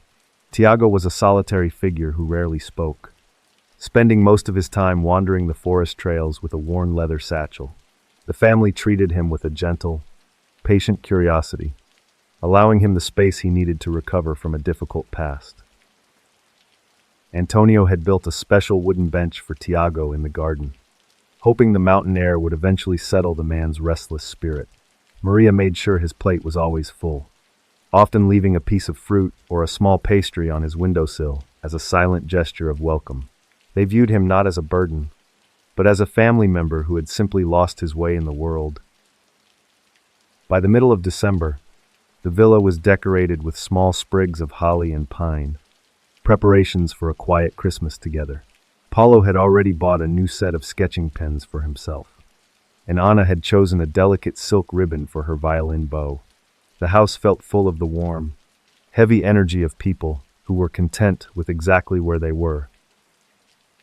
On the night of the event, Maria had set the dining table with her best lace cloth, placing a single candle in the center of the wooden surface. The family sat down together at 7 o'clock.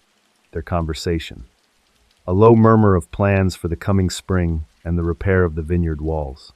The fire in the hearth crackled and hissed, casting long, orange shadows across the white stone walls of the villa.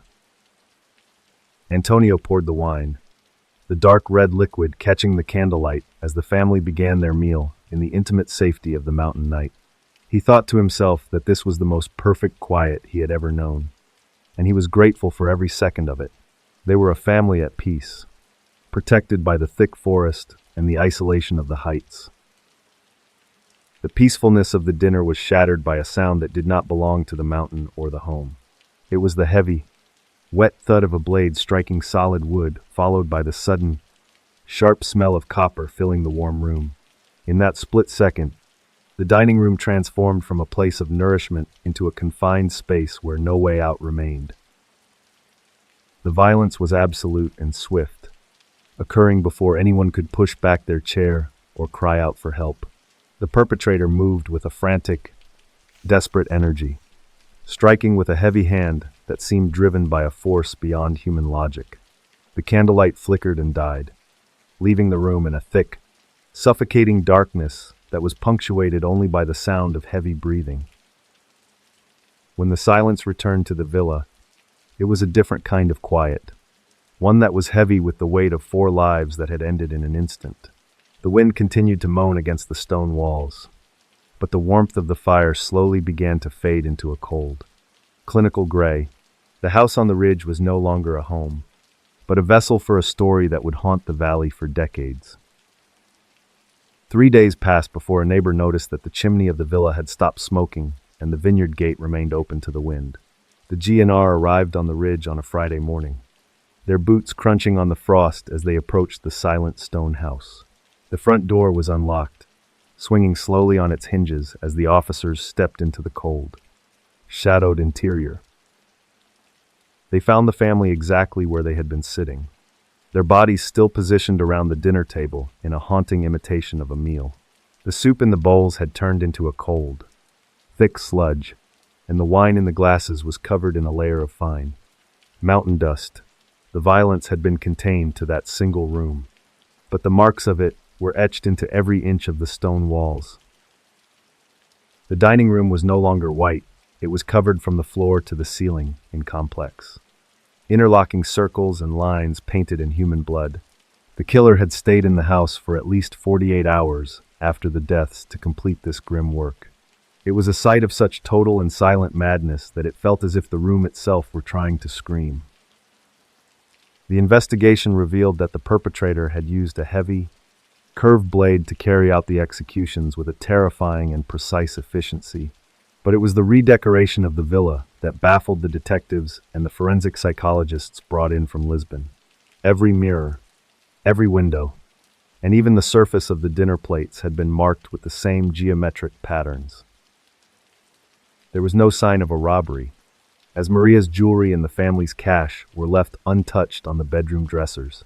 The killer had not taken anything from the home, but instead had used his time to transform the villa into a cathedral of madness.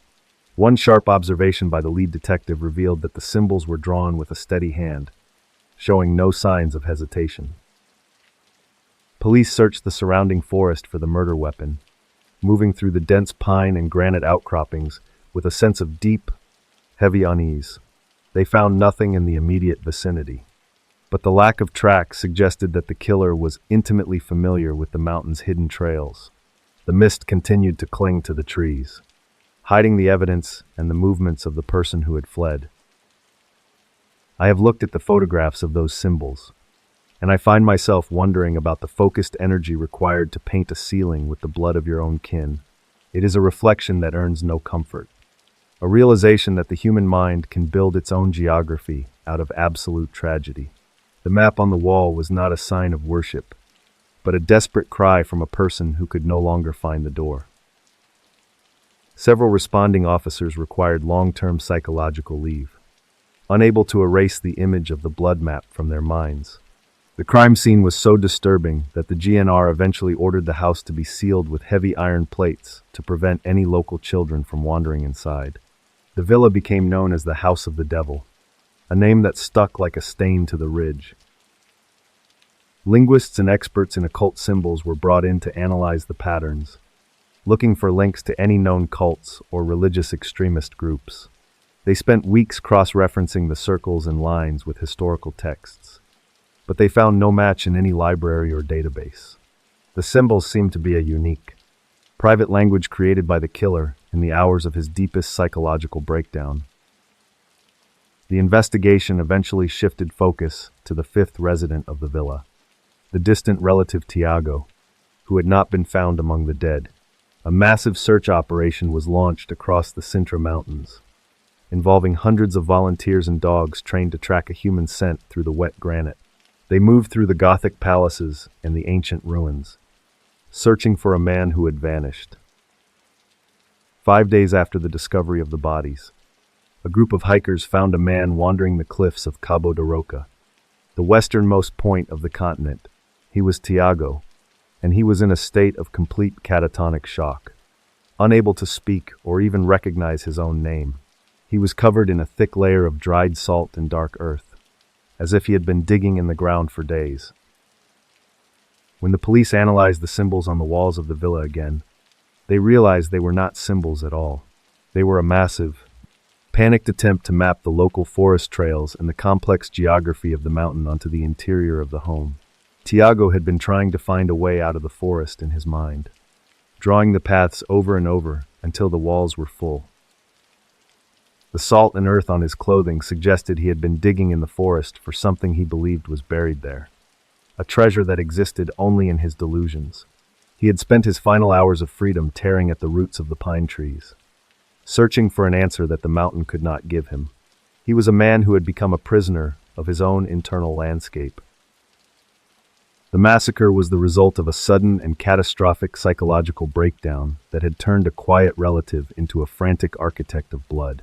Tiago had loved the family, but in his madness, he had seen them as obstacles to the map he had to draw. The climax of the tragedy was the realization that there was no outside motive, only the collapse of a single, fragile mind. Tiago was found unfit for trial after a series of psychiatric evaluations confirmed he was suffering from a severe and chronic delusional disorder. He had no memory of the events in the villa, speaking only of the lines he had to finish and the trails that were closing in on him. The legal system had no choice but to commit him to a high-security hospital for his life. The story of the Alto de Serra massacre remains a dark shadow over the town of Sintra, a reminder of the fragility of the peace we find in our isolated homes. The mountain is still beautiful, but those who know the history of the ridge never look at the mist the same way again. It is a landscape that can hold beauty and horror in the same cold, white breath. The investigation concluded that Tiago had acted alone, using a heavy pruning hook from Antonio's vineyard to carry out the killings. He had cleaned the blade and buried it in the forest, where it was eventually found by a police dog months later. The case was officially closed, but the physical house remained a grim monument on the ridge for several more years. In 1999, the local authorities ordered the House of the Devil to be demolished to put an end to the dark tourism that had plagued the site. The stone was crushed and used to repair the forest roads, and the vineyard was reclaimed by the thick pine and invasive ivy. Today, only a few foundation stones remain, hidden beneath a layer of needles and moss. As of 2026, Tiago remains in a high-security psychiatric facility in Lisbon, where he spends his days sitting in the garden and drawing lines in the dirt. He is 81 years old and in failing health, but he still refuses to speak about the winter of 1995. The Rodrigues family is buried in the village cemetery, 4 headstones standing in a row beneath the peaks.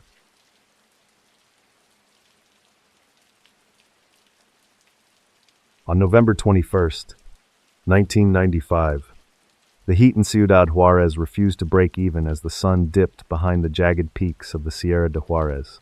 Sofia, a 22-year-old with a bright smile and a habit of hummed lullabies, stood at the door of the community nursery, waving goodbye to the last toddler of the day. The building was a colonial-era schoolhouse with thick adobe walls that held the cool of the morning long into the blistering afternoon. Sofia was the kind of person who kept a jar of colorful ribbons in her desk to tie back the hair of the little girls who came in with tangled knots.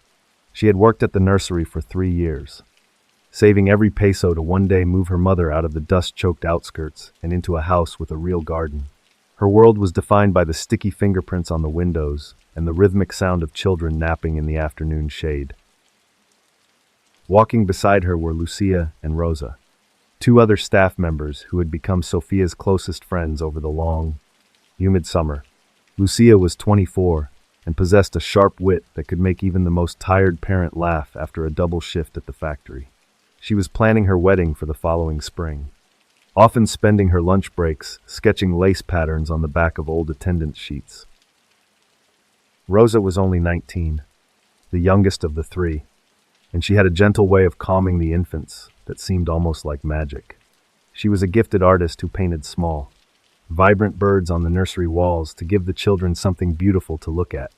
Just 10 more minutes of work, and then I can go home to my daughter. Sophia thought as she locked the heavy wooden front door. The three women walked toward the dusty bus stop, their shadows stretching long and thin across the cracked pavement of the street. Juárez in the mid-90s was a city built on the backs of workers, a place of constant motion and the low, industrial hum of the border. But as the streetlights began to flicker to life, a different kind of energy seemed to settle over the neighborhood, one that felt heavy and expectant. For 3 consecutive nights, a black SUV with dark, tinted windows had been parked at the corner of the block, its engine idling silently in the dark. No one ever saw the driver, and the vehicle had no license plates, just a smooth, obsidian surface that reflected the passing traffic like a mirror. In Juárez, silence is often a louder warning than a scream, and the presence of the vehicle felt like a cold weight on the back of the neck. Sophia noticed the van as they reached the intersection. Its headlights remained unlit even as the sky turned a bruised, deep purple.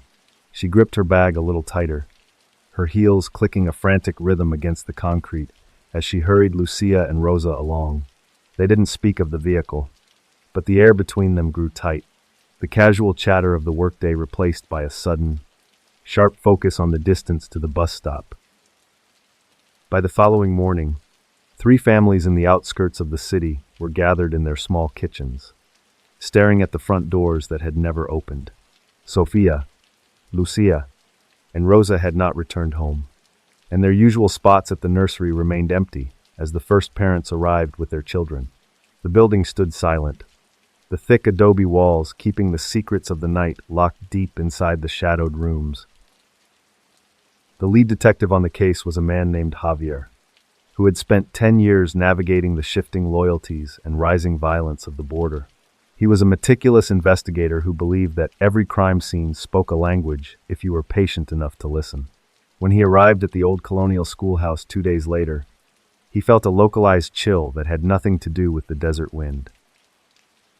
He found the front door of the nursery unlocked, swinging slightly on its hinges, as if inviting him to step out of the sunlight and into the dark. The interior was perfectly preserved, with the colorful ribbons still in the jar and the vibrant birds Rosa had painted staring down from the walls. But as Javier moved toward the back of the building, he noticed a faint, sweet smell that did not belong in a schoolhouse. The smell led him to a heavy iron ring set into the floorboards of the storage room, the entrance to a basement that had been forgotten for decades. He pulled the ring, and the wooden door groaned open, revealing a steep flight of stone stairs that disappeared into a lightless void. The air that drifted up from the hole was stagnant and tasted like old copper and parched earth. Javier drew his flashlight and began the slow descent, the beam of light dancing off the damp, rough-hewn stone of the staircase. You are standing in a basement where the only light comes from a single, swaying bulb at the bottom of the stairs. The temperature dropped with every step, the industrial noise of the city above fading until the only sound was the heavy thud of his own heart. At the center of the basement, Sophia, Lucia, and Rosa were positioned in a perfect, intentional circle on the dirt floor. They were dressed in the same clothes they had worn to work, but their bodies had been posed with a clinical and terrifying sense of balance. There were no signs of a struggle, no bruises on their skin, and not a single drop of blood on the floor around them.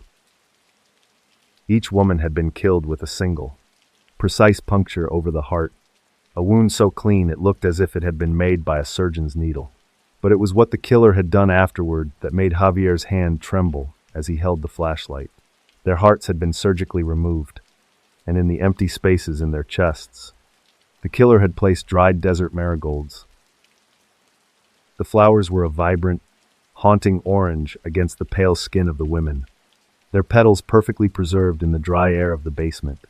On the wall behind the circle, a large symbol had been smeared in soot, the shape of a long, curved scythe reaching toward the ceiling. It was the first time Javier had seen the signature of a ritual that would soon become a nightmare for the entire region. The forensic sweep of the basement yielded absolutely nothing, no fingerprints, no stray hairs, and no DNA that did not belong to the victims. The killer had scrubbed the scene with a professional intensity, leaving behind only the monuments he had created with the women and the flowers. It was a crime that required time, light, and a level of medical expertise that was rare among the local street gangs. Javier spent the next several months following the trail of the black SUV, interviewing hundreds of witnesses who claimed to have seen it idling near other schools and clinics. He discovered that the license plates reported by one witness belonged to a government agency that had been disbanded 10 years prior. Every lead seemed to vanish into the heat of the desert, as if the perpetrator were protected by the very air of the city. The use of the desert marigolds, or flor de desierto, was a specific and dark detail that pointed toward a nascent cult within the cartel enforcement wings. These flowers were traditionally associated with the dead, used to guide souls back to the world of the living during the autumn festivals. By placing them inside the victims, the killer was claiming ownership of their spirits, turning them into permanent guardians of the ritual site. In early 1996, Javier finally secured a meeting with an informant who claimed to know the identity of the doctor working for the Juárez cartel. The informant described a man who had been trained in military medicine but had developed a psychological obsession with ritualistic purity. He was someone who viewed his work not as murder, but as a necessary sacrifice to ensure the protection of the smuggling routes. The day before the meeting was set to take place, Javier was stopped at a busy intersection in broad daylight by a black SUV with tinted windows. Two men stepped out and, without saying a word, fired several rounds into his vehicle before vanishing back into the flow of traffic. Javier died at the scene, his notebooks and the evidence he had gathered disappearing from the police station evidence locker that same afternoon. The investigation into the Nursery massacre stalled immediately, as the remaining officers were too terrified to pick up the thread that Javier had dropped. The case was officially reclassified as gangland violence, a generic label used to bury the crimes that the authorities were unable or unwilling to solve. The nursery was boarded up, the vibrant birds on the walls slowly fading behind layers of dust and shadow. The ritual of the schoolhouse is often cited by historians as the moment the violence in Juárez changed from a battle over territory into a psychological war. It was the birth of a theatrical brutality that used the bodies of the innocent to send a message of absolute, untouchable power. The predator did not just want to kill, he wanted to transform the victims into icons of his own dark faith. I have often thought about the precision required to remove a heart in the dark of a basement without leaving a single stray mark. It is a level of focus that suggests the killer viewed the act as a sacred duty, a technical process that allowed no room for human emotion. The orange of the flowers is the only thing that remains in the mind, a bright, artificial color against the gray of the stone. The families of Sofia, Lucia, and Rosa were never given any answers, and the bodies of the women were buried in a shared plot in a quiet corner of the city. The community nursery remained closed, its windows eventually shattered by stones and its thick adobe walls covered in graffiti. The black SUV was never seen again, and the man in the white coat remained a shadow in the official records. In 2002, a fire broke out in the Central Police Archives, destroying thousands of boxes of historical case files from the mid-90s. Among the lost documents were the original forensic reports and the crime scene photographs from the colonial schoolhouse. The official record of the Santa Muerte Nursery massacre was erased in a single night of smoke and ash, leaving only the memories of those who were there. As of 2026, the case is officially listed as unsolved and is no longer being actively investigated by the state authorities. The location of the former schoolhouse is now a vacant lot, the building having been demolished years ago to make room for an industrial warehouse. There are no memorials for Sofia, Lucia, or Rosa, and their names have largely been forgotten by the city they served. The rise of ritualistic violence in the region continued unabated, with the signatures of the scythe and the desert flowers appearing in dozens of other cases over the next 30 years. The doctor was never identified, though many believe he eventually rose to a high-ranking position within the cartel's internal security wing. The silence of Juárez remains a heavy, suffocating thing, a reminder of the secrets that stay buried in the sand. The marigolds of 1995 have long since turned to dust, but the aftertaste of that basement remains for anyone who remembers the names of the three women. It was a tragedy built on trust and the slow, calculated escalation of a nightmare in a place where the sun provides no safety. The desert keeps its own records, etched in the stone and the soot of the forgotten places.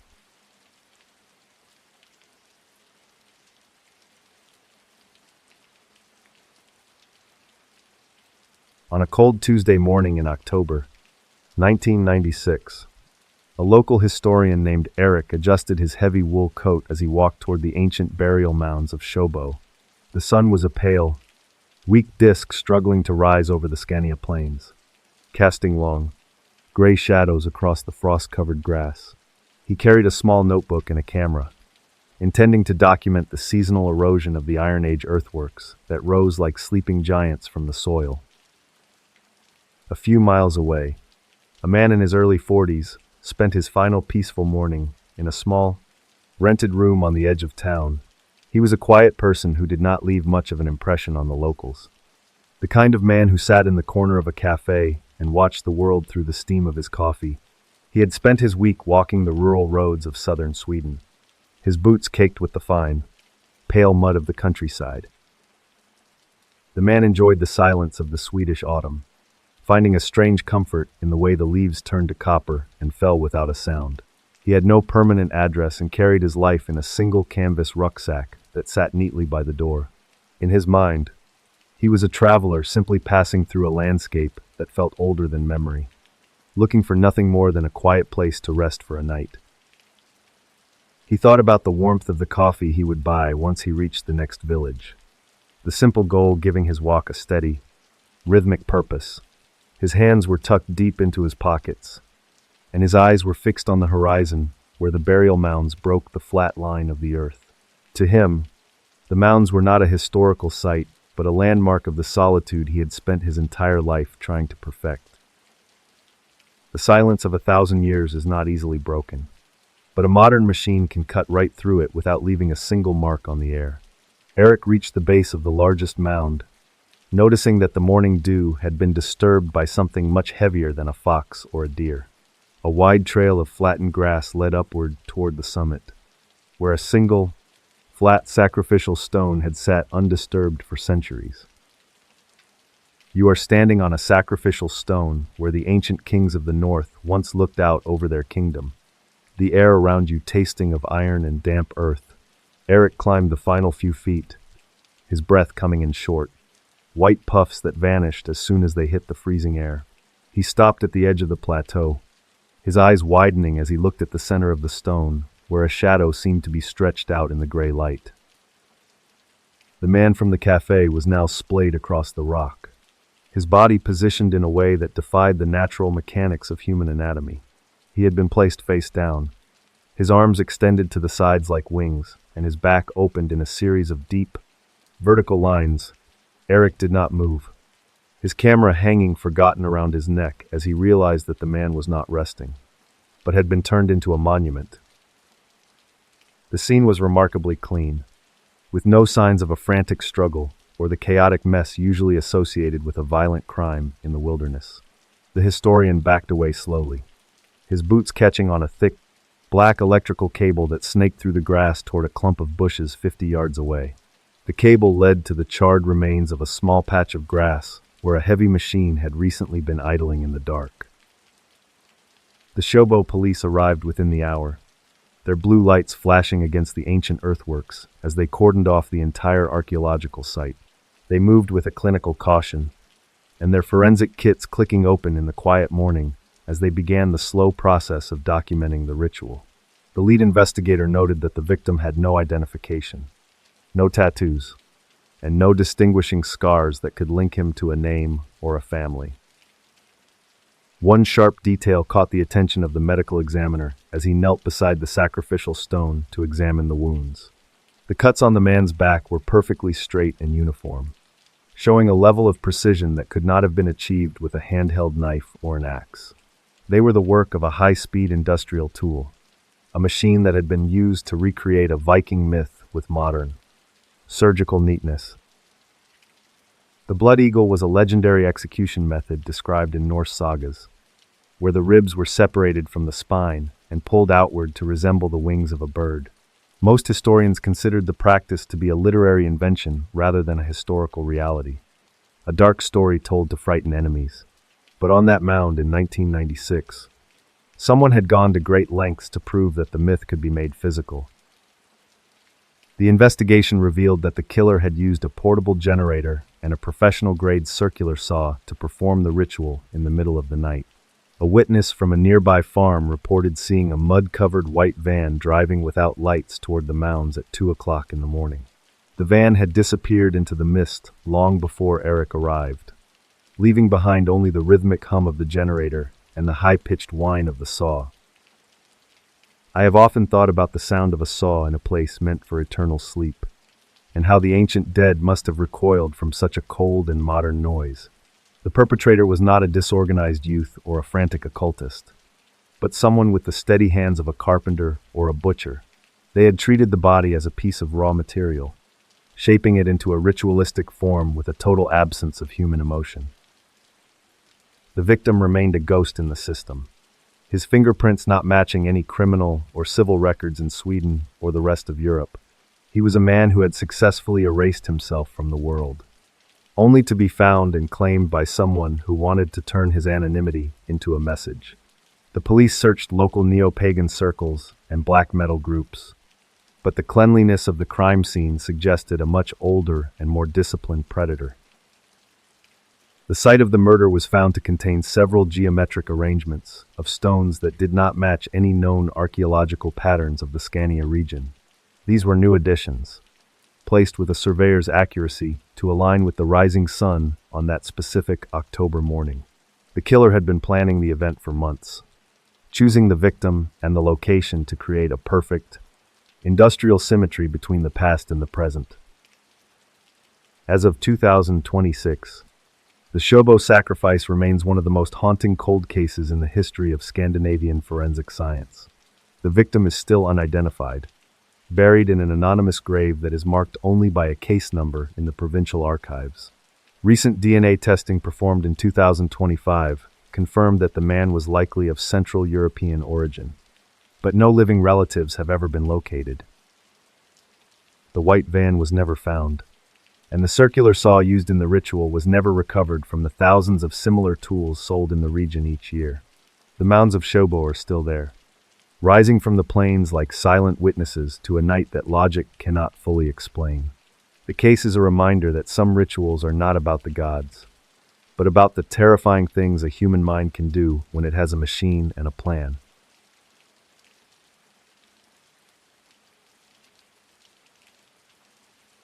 On a humid afternoon in November 1995, 19-year-old Chai adjusted the heavy canvas straps of his backpack as he moved through the dense jungle of Chiang Rai.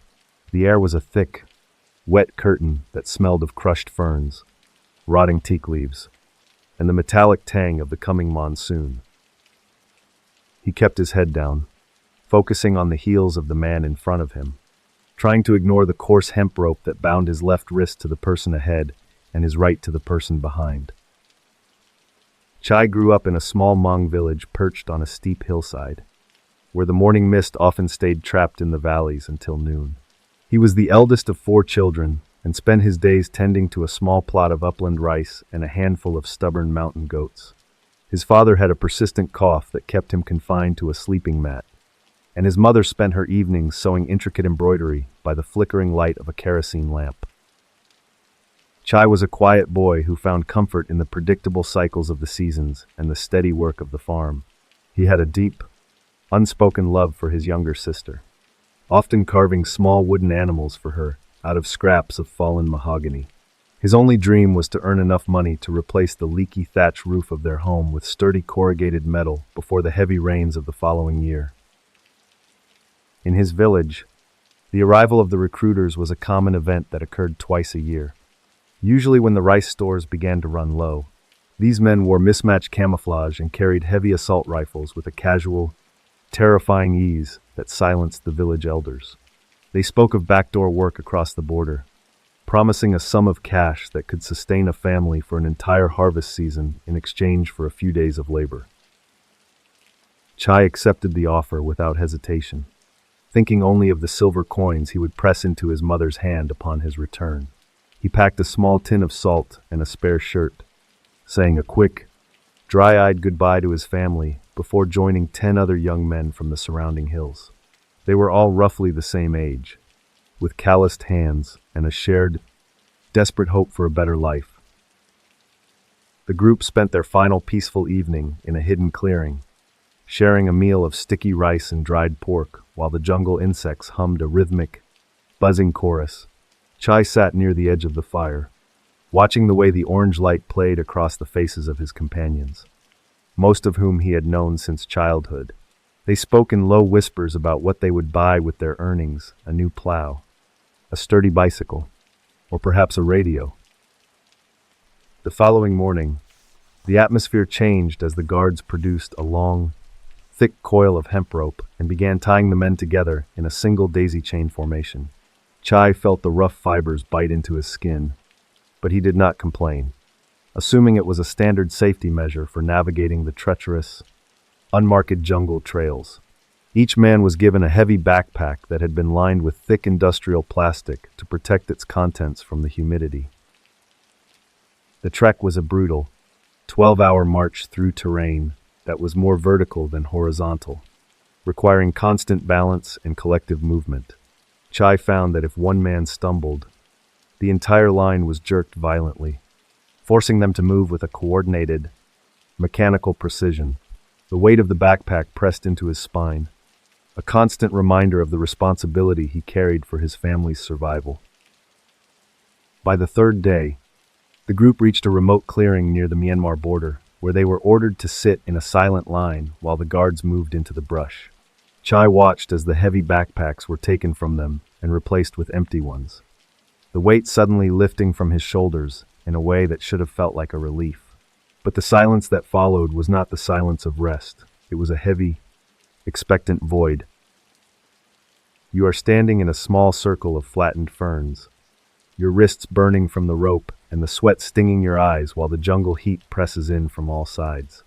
There is no sound of birds, no rustle of wind, only the rhythmic thud of your own heart and the realization that the path back home has been erased. The world has shrunk to the length of a hemp rope and the shadows of the men standing just out of sight. On the morning of November 14th, a Thai border patrol unit was moving through the high jungle when they stumbled upon the clearing. Sergeant Prasit, a man who had spent 15 years patrolling the Golden Triangle, signaled for his men to stop when he noticed a swarm of black flies hovering over a patch of dense foliage. He pushed back a large palm frond and felt a localized chill that had nothing to do with the humid air. He found the 11 young men positioned in a straight line, their bodies slumped forward into the soft, red mud of the jungle floor.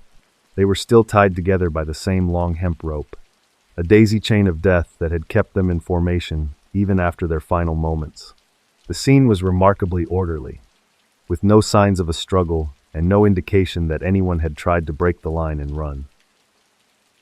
Prasit noted that each victim was dressed in the simple, tattered clothing of a hill tribe farmer, their feet covered in cheap rubber sandals that were now caked with clay. There was no identification on any of the bodies, and their pockets contained nothing but a few scraps of dried food and a handful of small, smooth river stones. They were ghosts in a landscape that was designed to swallow people whole. The investigation was immediately hampered by the fact that the clearing existed in a lawless no-man's land where the borders of 3 countries blurred into a single, green maze.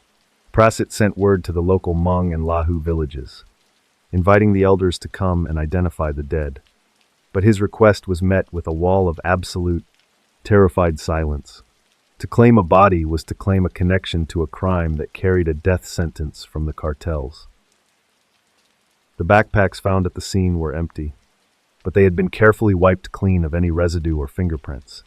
One sharp observation made by the forensic team was the single brass shell casing found pressed into the mud behind the last man in the line. It was a rare, high-quality casing that did not match the standard ammunition used by the local police or the national military units. The daisy chain execution was a signature style of the Kunsa militia, also known as the Mong Thai Army, which controlled the heroin trade in the region during the mid-90s. By tying the men together, the killers ensured that no one could escape or even flinch during the process. It was a display of absolute and cold efficiency that treated the human beings as nothing more than disposable transport units. The reconstruction of the crime suggested that the men were executed one by one, with a single bullet fired into the back of each head to save resources and minimize noise. The killer had walked down the line with a clinical detachment, moving from the 11th man to the first, with the steady rhythm of a worker performing a routine task. It was not a massacre of passion, but a professional cleaning of the supply chain. I find myself thinking about the economy of a single bullet, and how a life can be measured in the cost of a few grains of gunpowder and a piece of lead. It is a logic that leaves no room for mercy or even for the recognition of a human face. The clearing was not a place of conflict. It was a site of final accounting where the debt was settled with the ultimate silence. The empty backpacks were the final clue, indicating that the men had successfully completed their delivery before being led to the clearing. The militia had no further use for the couriers and chose to liquidate them to ensure the secrecy of the new jungle route they had just established. The young men had served their purpose, and their dreams of metal roofs and bicycles were buried in the humid earth. No legal charges were ever filed, and no one from the Kunsa militia was ever brought to justice for the deaths of the 11 couriers. The crime scene was located in a jurisdictional void where the official laws of Thailand and Myanmar did not apply, and the cartel's word was the only cold verdict that mattered. The border patrol eventually buried the men in a shallow mass grave near the clearing. Chai's mother continued to sit by her kerosene lamp for many years, her embroidery needles moving through the fabric with a slow, mechanical grief. She never received the silver coins, and the thatch roof of her home eventually gave way to the weight of the monsoons. In the village, Chai's name was whispered only in the dark, a cautionary tale about the price of hope in the high jungle. As of 2026, the Chiang Rai border remains a high conflict zone, with modern drug syndicates utilizing the same ancient paths and the same desperate labor. The clearing has long since been reclaimed by the ferns and the teak trees, the mass grave marked only by the thick, green moss that grows over the stones. The names of the 11 men have been lost to the records of the Golden Triangle. The case remains officially recorded as narcotics-related violence, a generic file that is opened only when a researcher or a relative asks a question that no one is willing to answer. The jurisdictional chaos of the 1990s has evolved into a more sophisticated system of silence. But the hemp rope and the single bullet remain the primary tools of the trade. The jungle never forgets a debt, but it is very good at hiding the evidence. The silence of the jungle is a living thing, a heavy pressure that settles over the clearings and the mountain peaks until the past feels like nothing more than a ghost. It is a place where a life can be erased in a single afternoon, leaving only a single brass casing and a line in the mud. We move now from the humid green maze of Southeast Asia to the fractured landscape of the Balkans.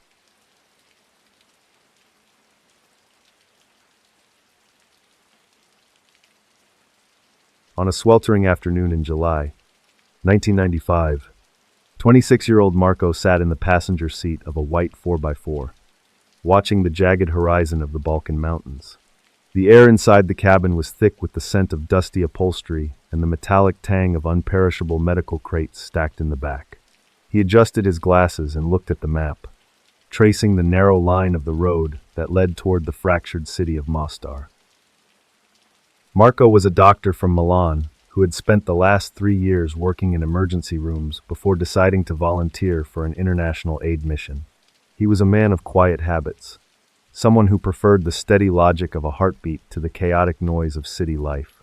His backpack was stuffed with letters from his younger sister and a small, silver state. Christopher medal his mother had pressed into his palm before he left Italy. In the back of the vehicle sat Jean-Pierre, a French logistics expert, and Sarah, a nurse from London who had a gift for making even the most terrified patients feel at ease. They had spent the last 6 months together, navigating the bureaucratic mazes of a region torn apart by a long and bitter siege. They were a family of circumstance, bound together by a shared belief that a box of bandages could be as powerful as any treaty. The team spent their few hours of rest in a small apartment in Mostar that smelled of roasting coffee and wood smoke. Marco would often sit on the balcony in the evening, listening to Sarah talk about the garden she wanted to plant when she finally returned to the green suburbs of England. They did not talk about the war, focusing instead on the mundane details of their work and the people they had helped during the long, hot days. Jean-Pierre was the anchor of the group, a man who could source a spare tire or a crate of insulin in a city where everything was in short supply. He had a deep, gravelly laugh that seemed to vibrate through the floorboards of the apartment, providing a sense of stability when the distant sound of artillery grew too loud. He was a man who believed in the tangible, the physical things that could be counted and delivered.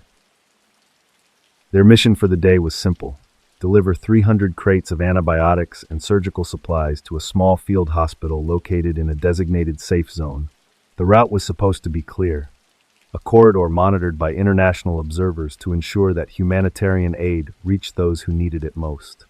Marco checked the inventory one last time, his fingers tracing the smooth plastic of the medicine bottles. The white 4x4 bounced along the gravel road, the tires kicking up clouds of fine gray dust that coated the windshield. The heat was a physical presence, a heavy weight that made every movement feel slow and deliberate. Marco hummed a quiet tune to himself, a melody his mother used to sing while she worked in the kitchen back in Milan.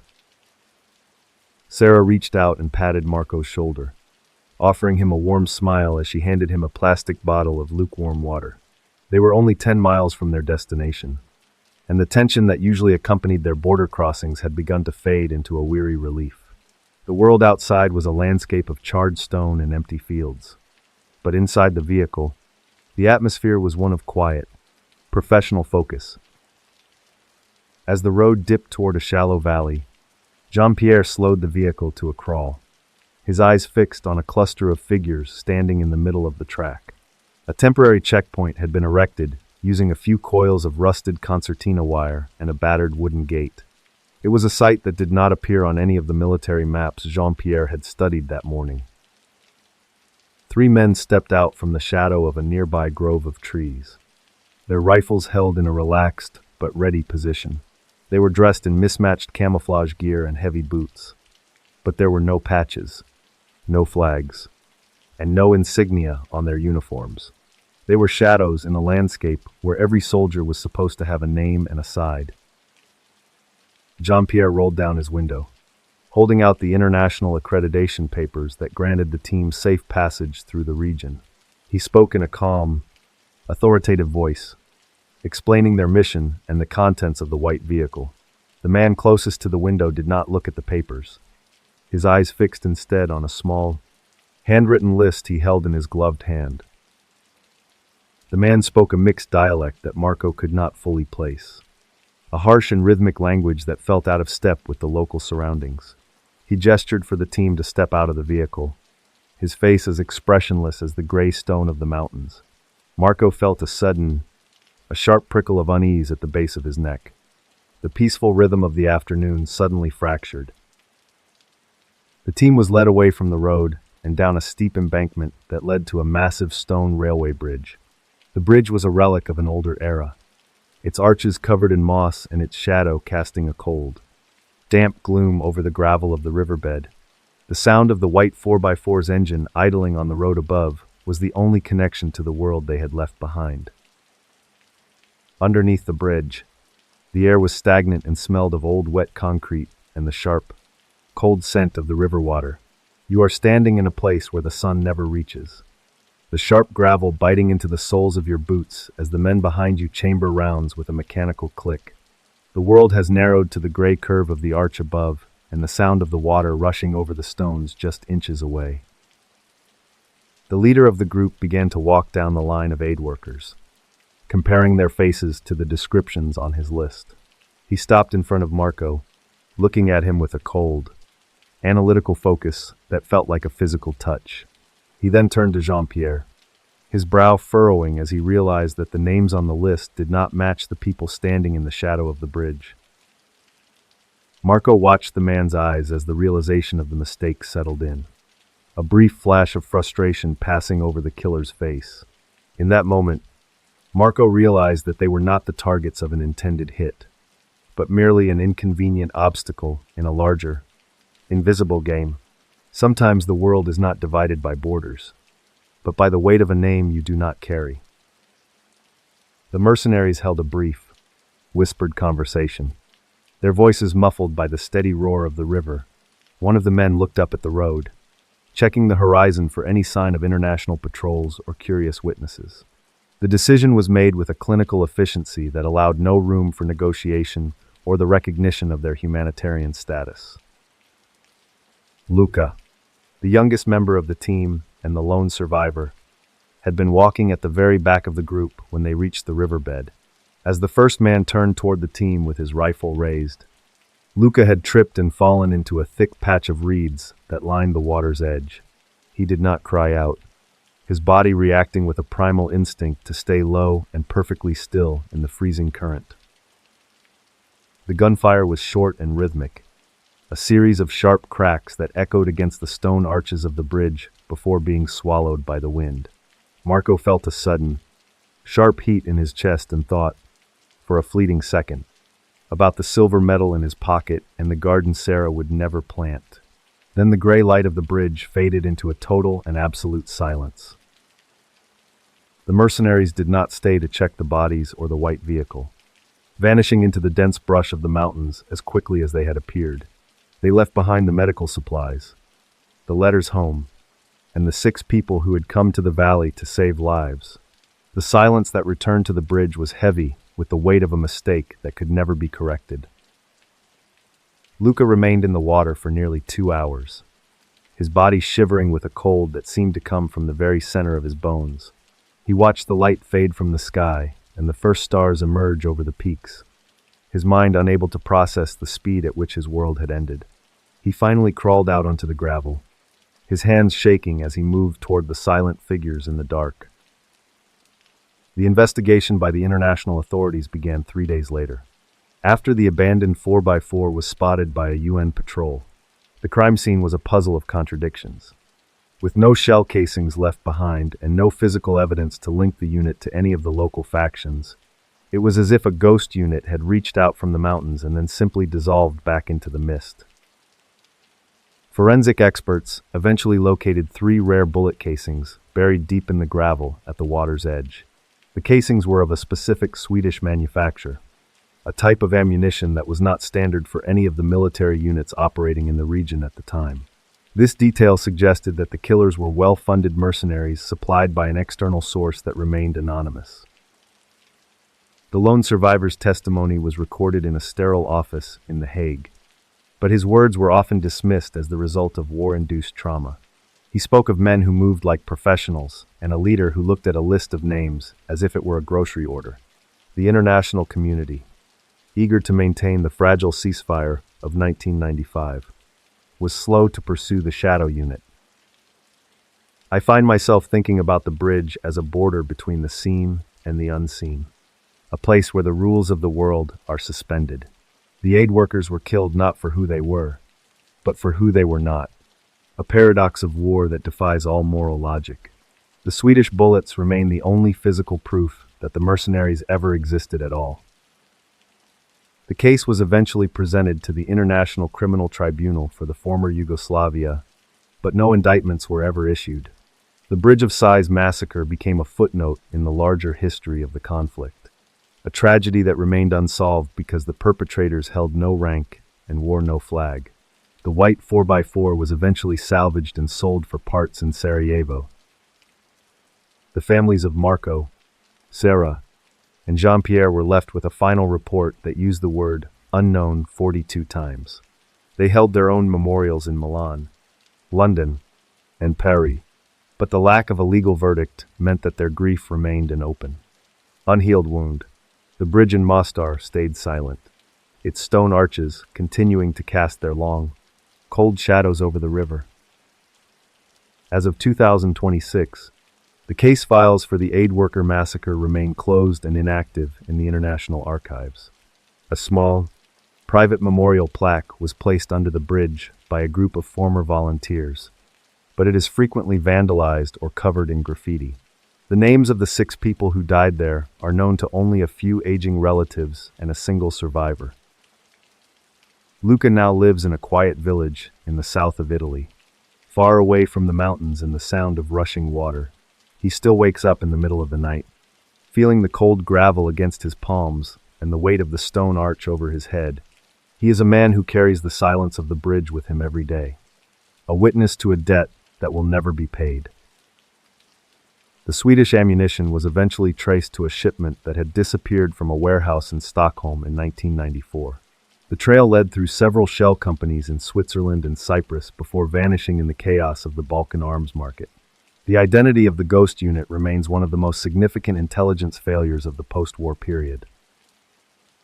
Mostar is a vibrant city again, its famous old bridge rebuilt and its streets filled with the voices of tourists from all over the world. But under the railway bridge, on the outskirts of town, the air still feels a little too heavy and the shadows a little too dark. It is a place where the past refuses to be buried, a monument to the moments when trust was met with a single, cold command.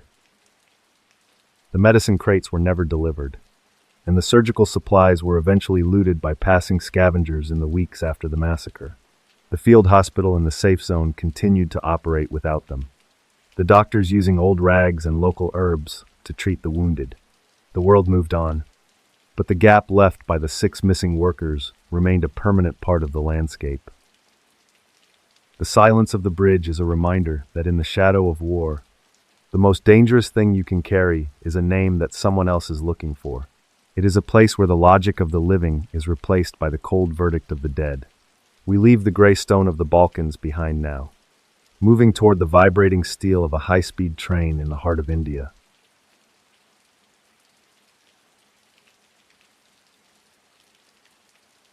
On a Tuesday in June 1996, 44-year-old Dr. Ananth stood on the crowded platform of the Bangalore City railway station. He adjusted his thick, heavy-rimmed spectacles, which were essential for him to see more than a few feet in front of his face.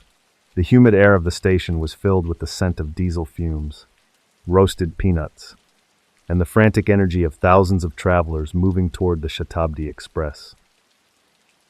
Ananth was a senior nuclear scientist at the Kalpakkam Atomic Power Station, a man who lived a life of quiet, mathematical precision.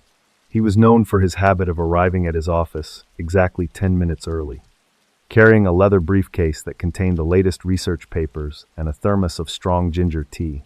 His colleagues respected his brilliant mind and his patient, gentle way of explaining complex radioactive decay to the younger researchers. He lived in a modest, sun-filled house in Chennai with his wife and their 2 teenage children, who were the center of his world. Every evening, he would spend an hour in his garden, meticulously tending to his jasmine plants and rose bushes while listening to classical Carnatic music on a small transistor radio. He was a man of simple pleasures, finding a deep sense of peace in the predictable cycles of his work and his family life. Ananth's wife often joked that he was a creature of such rigid habit that she could set the household clocks by his movements. He never missed a morning walk, and he never forgot to bring home a small bag of fresh sweets for the children on Friday evenings. To his neighbors, he was the personification of stability, a respected professional who carried the weight of the nation's energy future with a quiet, unassuming grace. In his professional life, Ananth was privy to some of the country's most sensitive nuclear research, a responsibility he took with absolute seriousness. He spent his days in a high-security lab, surrounded by lead-shielded walls and the constant, rhythmic hum of cooling systems. He was a man who understood the power of the invisible, spending his career mapping the hidden forces that held the physical world together. His research often required him to travel between Bangalore and Chennai to consult with other scientists and government officials. He enjoyed these train journeys, viewing the 6-hour trip as a rare opportunity to step away from his lab and immerse himself in a book. He would choose a seat by the window, open a technical journal, and let the landscape of the Eastern Ghats blur into a steady, green hum. Ananth's vision was so poor that without his heavy glasses, the world became a series of soft, indistinct shapes and colors.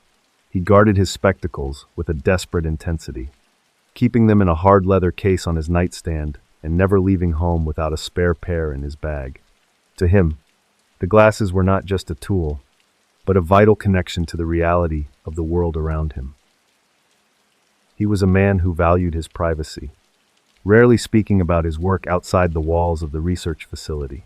His family knew he was important, but they did not know the details of the black box he sometimes carried in his briefcase during his travels. Ananth believed that some secrets were safer when they were not shared, even with the people he loved most in the world. On this particular morning, Ananth had been seen talking to two unidentified men near the station's inquiry desk. They were dressed in sharp, Western-style suits and moved with a coordinated, professional efficiency that seemed out of place in the chaotic station.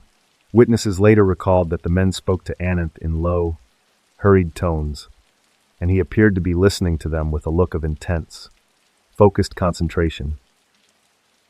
Just one more chapter before the sun sets over the Eastern Ghats, Ananth thought as he climbed the steps into the first-class carriage. He found his seat, 42, and carefully stowed his leather bag in the overhead rack, making sure the lead-lined container inside was secure. The carriage was cool and quiet, the air conditioned to a perfect, sterile chill that felt like a sanctuary from the heat of the platform. He settled into the plush seat and took out his journal, the thick lenses of his glasses catching the light from the window. The train began to move, the steady vibration of the tracks creating a rhythmic, soothing pulse that settled deep into his bones. He was a man in motion, a brilliant mind moving through a landscape of iron and dust, carrying a weight that only he fully understood. The Shatabdi Express was a high-speed, pressurized train, designed to move passengers between cities with maximum efficiency and minimal stops. Once the heavy doors were sealed and the train reached its cruising speed, the interior became a closed system, isolated from the world outside. Ananth adjusted his glasses one last time and began to read, his eyes moving across the pages with a steady, practiced rhythm. During the journey, a ticket collector remembered seeing Ananth sitting in his seat, his head bowed over his journal and his glasses resting on the bridge of his nose. The scientist did not look up when the man passed, appearing to be completely absorbed in the complex equations and diagrams. The carriage was nearly full, yet the silence was so absolute that the only sound was the muffled roar of the wind against the glass. As the train pulled into the Chennai Central Station at exactly 8 o'clock that evening, the passengers began to gather their belongings. A young woman sitting in seat 43 stood up and reached for her bag, noticing that the man next to her was no longer there. She assumed he had gone to the restroom or was already waiting at the exit, as his luggage remained in the rack above. However, when the last of the passengers had disembarked and the cleaners moved through the carriage, seat 42 remained occupied by nothing but a pair of heavy-rimmed spectacles. The glasses were resting neatly on the armrest, as if they had been placed there with intentional, clinical care. Ananth's leather bag was still in the rack, but the lead-lined black box his colleagues knew he carried was gone. The initial search of the train was frantic but fruitless, with staff checking every restroom, storage locker, and even the narrow spaces between the carriages. There was no sign of a struggle, no blood, and no indication that the emergency exit handles had been touched. Ananth had essentially evaporated from a moving, pressurized vehicle in the middle of a crowded, 6-hour journey. The Central Bureau of Investigation was called in the following morning, and a massive operation was launched to search the entire length of the tracks between Bangalore and Chennai. Hundreds of officers moved through the rural landscape, peering into every culvert and searching every patch of dense brush. They found old scrap metal and discarded clothes, but they found no body and no physical trace of the missing scientist. I have often wondered if the hum of the air conditioning on that train provided a perfect acoustic screen for whatever happened in seat 42. You are standing in a first-class carriage, surrounded by witnesses and moving at 80 miles per hour, yet the person next to you can vanish without a sound. It is a mystery of space and silence, where the laws of physics seem to have been suspended for a few terrifying minutes. The investigation focused on the two men seen with Ananth at the Bangalore station, but their identities remained a total mystery. They had not been seen on the train, and no one recalled anyone matching their description, disembarking at the intermediate stops. It was as if they were ghosts who had guided Ananth to the platform and then dissolved back into the humid air of the city. Forensic experts examined the black box that had been missing from Ananth's bag, discovering from his colleagues that it contained sensitive nuclear isotopes and highly classified blueprints. This detail immediately sparked rumors of international espionage and the involvement of a foreign power eager to secure India's technological secrets. The case was moved from a missing persons file to a high-level internal security investigation. Police interviewed the passengers who had been sitting near Ananth, but their accounts were frustratingly vague and provided no real leads. Most remembered seeing a man reading a journal, but no one could recall exactly when he had left his seat. The pressurized nature of the Shatabdi Express meant that the doors could only be opened when the train was stationary or through a complex emergency override. The absence of Ananth's glasses was the most chilling detail for his family and the investigators alike. They knew that without his spectacles, the scientist was legally blind and could not have navigated the train or the station on his own. The fact that the glasses were left behind suggested that he had either been taken by force or had been moved in a state of total physical helplessness. One theory suggested that Ananth had been sedated using a fast-acting chemical and moved during a brief power flicker that occurred near the halfway point of the journey. During those few seconds of darkness, a professional team could have moved him to a different carriage or a service area without being noticed. It was a reconstruction that required a level of coordination and timing that only a state-sponsored agency could achieve.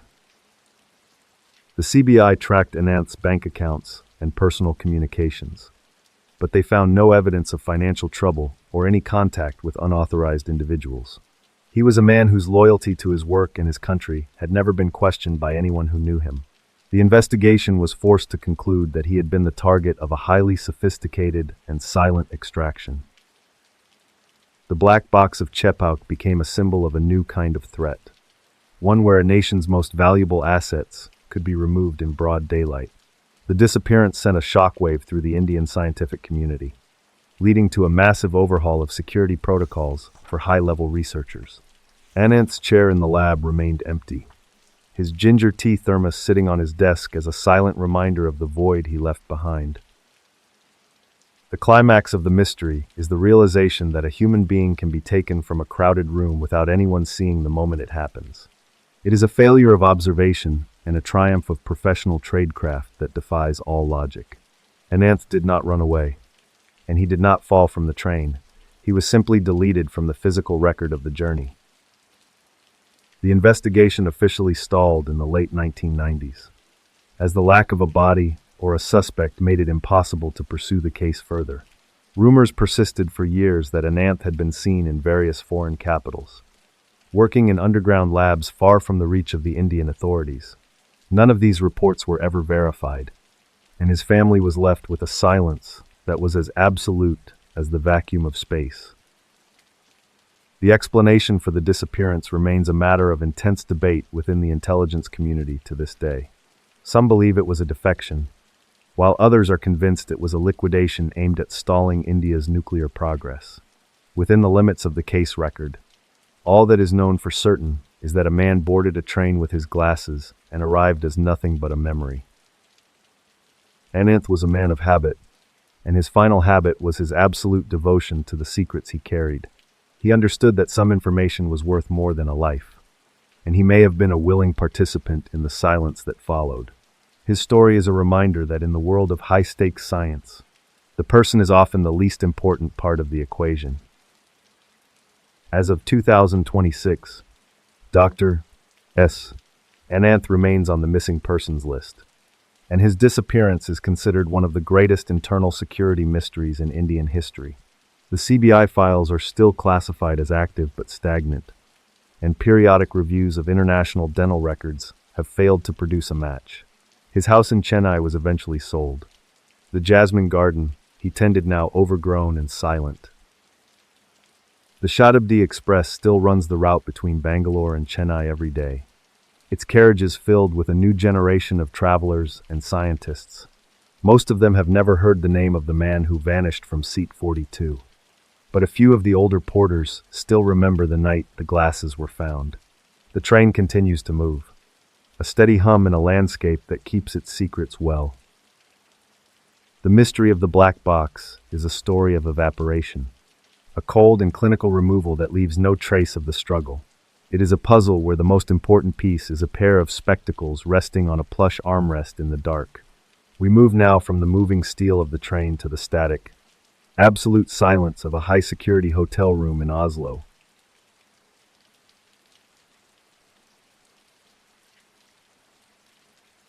On the evening of May 31st, 1995, a woman stepped out of a taxi and looked up at the glass towers of the Oslo Plaza Hotel. She was dressed in an expensive black suit and carried a small, hard-shell briefcase that clicked against her leg as she walked. The lobby was filled with the low hum of businessmen and travelers, but she moved through the crowd with a steady, practiced silence. At the reception desk, she spoke to the clerk in a mix of fluent German and English, her voice calm and remarkably low. She registered under the name Jennifer Fairgate, providing an address in a small village in Belgium. The clerk handed her the electronic key for room 2805, never noticing that the woman had not provided a single piece of identification or a credit card. Jennifer moved into the world of luxury with the ease of someone who had lived there her entire life. She was a woman who appreciated the fine details, the crisp linen of the hotel bed, the heavy weight of the silver cutlery, and the way the city lights reflected off the high-rise windows. To anyone watching, she was simply another professional traveler, a ghost in a suit moving through a high-end landscape. She spent her first few hours in the room unpacking her things with a slow, deliberate focus. Her movements were graceful and efficient, the actions of a person who valued order above all else. She checked her reflection in the mirror, adjusting her dark hair and ensuring that her appearance was perfectly composed for whatever task lay ahead in the quiet Norwegian night. In the days that followed, Jennifer lived a life of absolute and curated solitude within the walls of the hotel. She ordered room service only once, a meal of bratwurst and potato salad that she ate alone by the window. The staff remembered her as being polite but distant, a woman who seemed to occupy the space without ever truly touching it. She was a woman who understood the power of a "do not disturb" sign, keeping it hung on her door for long stretches of time. Inside the room, she moved with the quiet purpose of a shadow, her footsteps muffled by the thick, expensive carpet. She was a linguist, a traveler, and a person who seemed to have no past and no destination beyond the 28th floor. Her habits were those of a high-functioning individual, someone who maintained a strict internal discipline even when no one was watching. She kept her briefcase locked and her clothes hung neatly in the wardrobe, every item positioned with a surveyor's accuracy. She was a person who found comfort in the predictable rhythm of a hotel, where every need was met without the necessity of a real conversation. Jennifer had a habit of checking her travel documents repeatedly, her fingers tracing the ink of her Belgian alias as if to memorize the shape of her new life. She knew that a single mistake, a misspelt word, or a stutter in her accent, could collapse the world she had built. In her mind, she was already gone, a traveler who had crossed a border and never looked back. She spent her evenings watching the news on the television, her eyes fixed on the flickering screen while the rest of the hotel slept. The blue light cast long, shifting shadows across the room, illuminating a woman who was a collection of secrets and expensive fabric. She was a professional at being nobody, a skill that required a constant and exhausting level of mental focus. If she felt the weight of her isolation, she never let it show in the set of her jaw or the clarity of her gaze. She was a person who had traded her history for a mission, or perhaps for a chance to start again in a place where no one knew her name. To Jennifer, the room, 2805 was not a prison, but a sanctuary where the rules of the world no longer applied. On the morning of June 3rd, the hotel's automated system flagged her room because she had exceeded the credit limit for a guest without a card. The front office sent several messages to her television screen, asking her to come down to the lobby and settle the balance. Jennifer acknowledged the messages with a few clicks of the remote, but she remained in her room. The door double-locked from the inside. The Do Not Disturb sign stayed in place, a silent command that kept the world at bay for 24 more hours. Jennifer sat in the armchair, her hands resting in her lap as she looked out at the fjord and the morning mist. She was a woman who had run out of time and options, yet she remained as composed as the day she had arrived in the taxi. At 7:50 in the evening, a security guard named Espen walked down the hallway of the 28th floor. He stopped in front of her door and knocked 3 times, his voice professional as he identified himself and asked Jennifer to open the door. He waited for a response, his hand resting on the radio at his belt while the silence of the hallway pressed in. A second after the final knock, a sharp, deafening gunshot echoed from inside the room. The sound so loud it seemed to vibrate through the heavy wood of the door. Espen froze, his heart hammering against his ribs as he realized that the situation had shifted from a billing dispute to a life-and-death emergency. He did not enter, instead retreating to the end of the hall to call for backup and the police. You are standing in the hallway of a luxury hotel, the smell of gunpowder beginning to drift through the cracks in the door while the elevator chimes in the distance. The world is a place of polished brass and soft lighting, yet behind a double-locked door, a silence has fallen that no amount of knocking will ever break. The transition from a professional stay to a forensic site happened in the space of a single heartbeat. When the security team finally forced the door open 15 minutes later, they found the room in total darkness. The only light came from the city outside, illuminating the silhouette of a woman lying on the bed. Jennifer Fairgate was dead, a single bullet wound in her forehead and a Browning 9mm pistol resting in her hand in a way that looked almost staged. The police arrived and began a forensic sweep of room 2805, their flashlights cutting through the gloom of the high-rise suite. They expected to find a passport, a wallet, or perhaps a letter explaining why a young woman would end her life in a foreign city. Instead, they found a room that had been professionally scrubbed of every single identifying mark. The investigator reached into the wardrobe and pulled out a black silk jacket, turning it over to check the manufacturer's tag. He found only a frayed edge where the label had been carefully cut out with a sharp blade. Every piece of clothing in the room, from the expensive heels to the intimate undergarments, had been stripped of its history and its origin. This is the work of someone who does not just want to die, but who wants to be erased from the record of the living. The labels were not just removed, they were removed with a surgical neatness that left no trace of the brand or the size. Jennifer had turned her entire wardrobe into a collection of anonymous fabric, a ghost's uniform for a woman who was already a memory. The search of the room revealed a more chilling absence. There was no toothbrush, no hairbrush, and no makeup of any kind. Jennifer had brought 25 rounds of live ammunition in her briefcase, but she had not brought the basic tools for a 3-day stay. She was a woman who was prepared for a war, but she was not prepared to wake up the next morning. The Browning pistol was a professional weapon, its serial number removed not by a grinder, but by a precise application of acid. This is a technique used by intelligence agencies and high-level criminals to ensure that a firearm can never be traced back to its source. The gun was a ghost, just like the woman who held it, a tool of violence that had no official existence in any database. The police contacted the authorities in Belgium, providing the address Jennifer had written on her registration form at the hotel. The reply came back within hours. The street did not exist, and no one by the name of Fairgate was registered in the small village of Verlaine. The woman had used a fake identity that was convincing enough to bypass a hotel clerk, but too thin to survive a real investigation. One sharp detail changed the way the detectives viewed the entire scene. There was no blood on Jennifer's hands. When a person fires a contact shot to their own head, the resulting backspatter leaves a fine mist of blood on the hand that held the weapon. Jennifer's hands were perfectly clean, and there was no gunshot residue found on her skin or her clothing during the initial tests. This meant that she likely had not pulled the trigger herself, or that she had been wearing gloves that were later removed. The door had been double-locked from the inside, and the windows were high-rise glass that did not open, creating a classic locked room puzzle. If someone else had been in the room, they had found a way to vanish into the night without leaving a single footprint. I find myself thinking about the weight of anonymity, and how much effort it takes to ensure that no one in the world will ever claim your body. Jennifer was a woman who spoke 3 languages and wore clothes that cost thousands of dollars. Yet she died in a room where even her shoes had no name.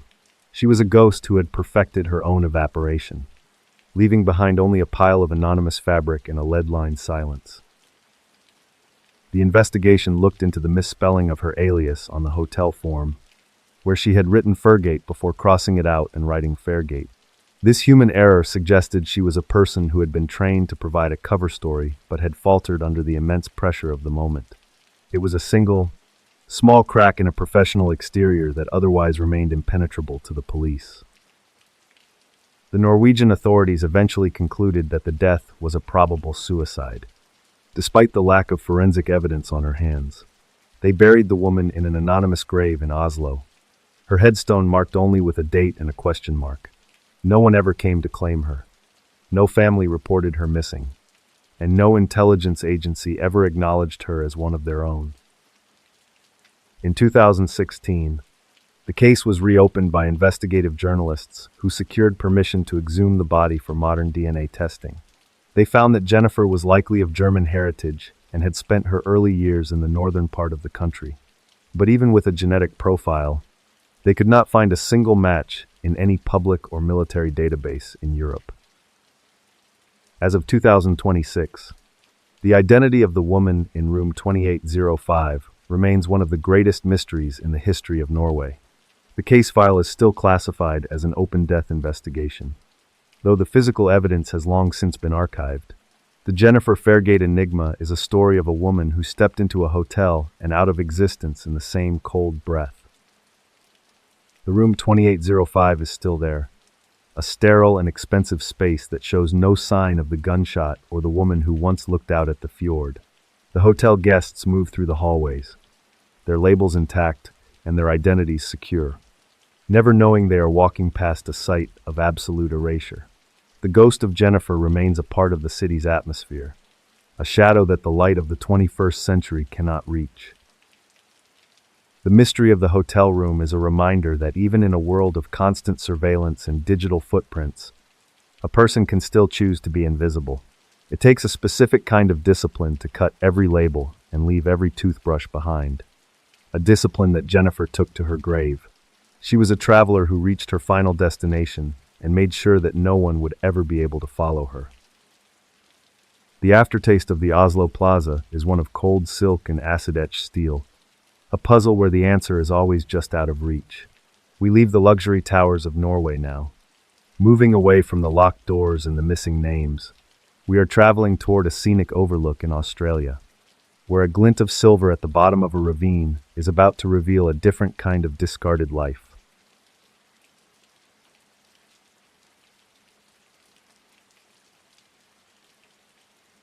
On a clear morning in late January, 1995, a warm breeze moved through the eucalyptus trees near Mount Victoria in the Blue Mountains.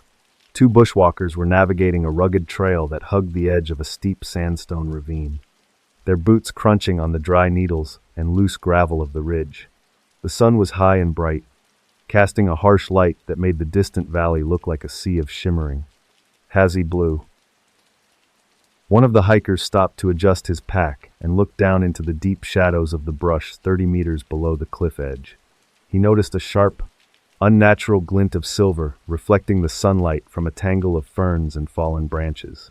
It was a metallic spark that did not belong in the wild, dusty greens of the Australian bush, and it held his gaze with a strange, magnetic pull.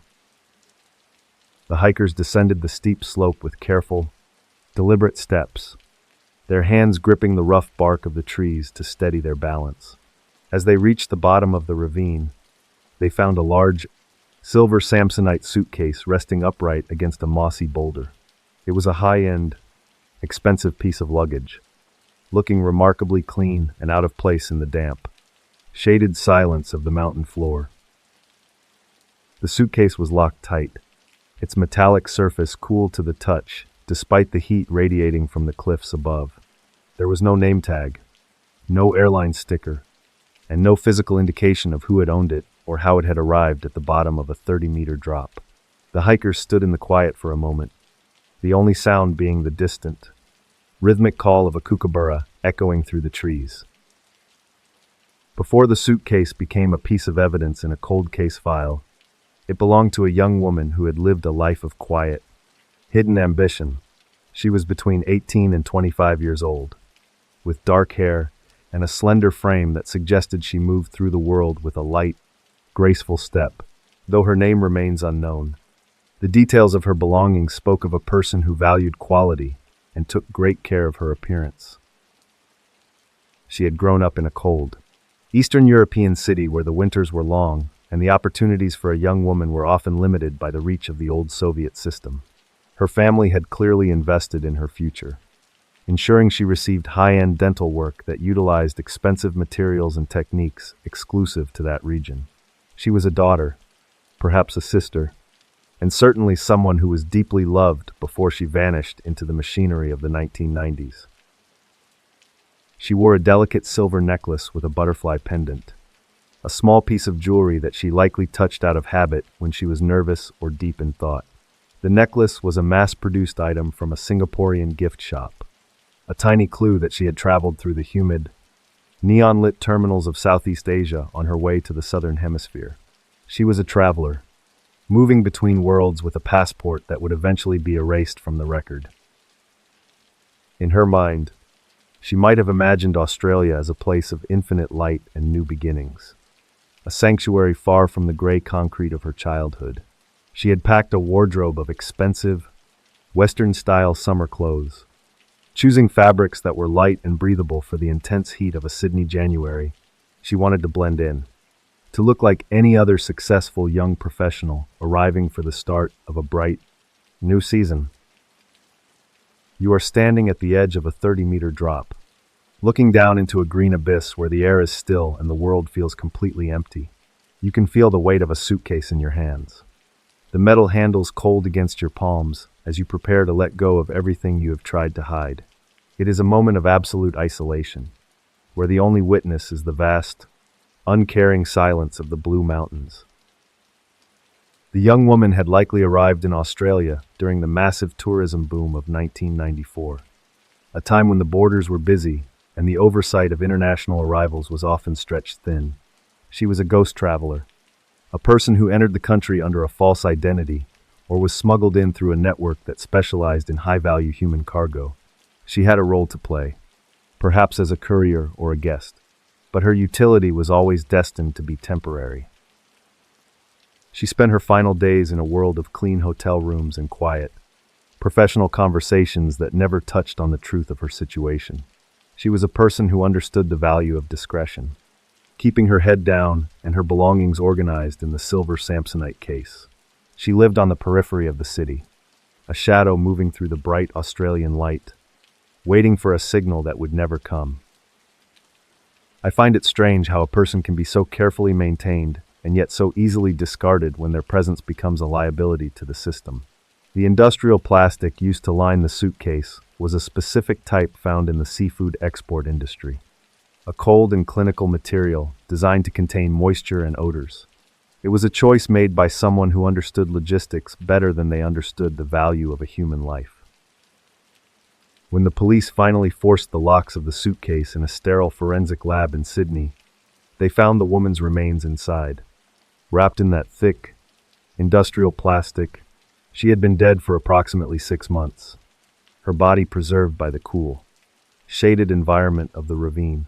There were no signs of a violent struggle on her person, suggesting her end had been as quiet and calculated as the rest of her journey. The investigation in 1995 was one of the most intense and frustrating in the history of New South Wales. Detectives contacted Interpol and sent photographs of her dental work to every major city in Eastern Europe and Russia, hoping for a match. They circulated images of the butterfly necklace and the silver suitcase, but no one came forward to identify the girl who had been thrown from the cliff. The twist in the case was the discovery that the woman did not exist in any immigration or travel database in the entire country. She had not used a legal passport to enter Australia, and she had never applied for a visa or a work permit under any known name. She had been erased from the official record long before she was placed in the suitcase. A ghost who had been moving through the world without a footprint. This lack of identity suggested she was part of a sophisticated human trafficking ring that operated with total impunity during the mid-90s. These organizations were experts at moving people across borders and then destroying their documents to ensure they could never be traced back to their origin. The woman was not just a victim of a crime, she was a victim of a system that viewed human beings as disposable inventory. The investigation eventually turned into a cold case file. As the trail of the silver suitcase and the butterfly necklace went cold in the silence of the mountains, the police were left with a collection of high-end clothes and a set of Soviet-era dental records that pointed toward a home thousands of miles away. The young woman was buried in an anonymous grave in a Sydney cemetery, her headstone marked only by a case number and a date. The climax of the story is the realization that the killer chose the Blue Mountains not just for their beauty, but for their ability to swallow a secret whole. They had driven to the scenic overlook in the middle of the night, stopped the car, and heaved the heavy suitcase over the edge without a second thought. They believed the bush would reclaim the metal and the bone, turning the tragedy into nothing more than a part of the landscape. The unknown girl remains a haunting figure in Australian forensic history, a symbol of the thousands of people who move through the world in the shadows of the law. Her silver suitcase was a vessel for a dream that had been cut short by the cold reality of a criminal enterprise. She was a daughter of the East who died in the West, and her only legacy is the glint of metal in a green ravine. As of 2026, the case has been included in the international Interpol Identify Me campaign, a global effort to give names back to the unidentified dead. Modern DNA profiling has been performed on her remains, and her genetic data has been shared with genealogical databases across Europe. While no direct family match has been found yet, the search has narrowed her origin to a specific region in southern Russia or Ukraine. The silver Samsonite suitcase is still held in an evidence locker. Its surface duller now, but its significance as a piece of the puzzle unchanged. The butterfly necklace is kept in a small plastic bag, a tiny silver insect that was meant to be a symbol of transformation but became a marker for a grave. The case is reviewed every year, a persistent reminder that a debt of identity is still owed to the girl from the mountains. The overlook at Mount Victoria is still a popular spot for tourists, who stand where the killer stood and look out at the same blue haze. They take photos and talk about the beauty of the sandstone cliffs, never knowing that 30 meters below their feet, a secret was once kept for 6 long months. The wind still whistles through the eucalyptus trees, a low and steady sound that carries the aftertaste of a life discarded. The silence of the Blue Mountains is a heavy, ancient thing that can absorb almost anything if given enough time. But the glint of the silver suitcase was a refusal to be forgotten, a spark of the truth that survived the fall and the long months of shadow. It is a story that ends without a name. A cold and heavy beat that echoes through the valley whenever the sun hits the ferns at just the right angle.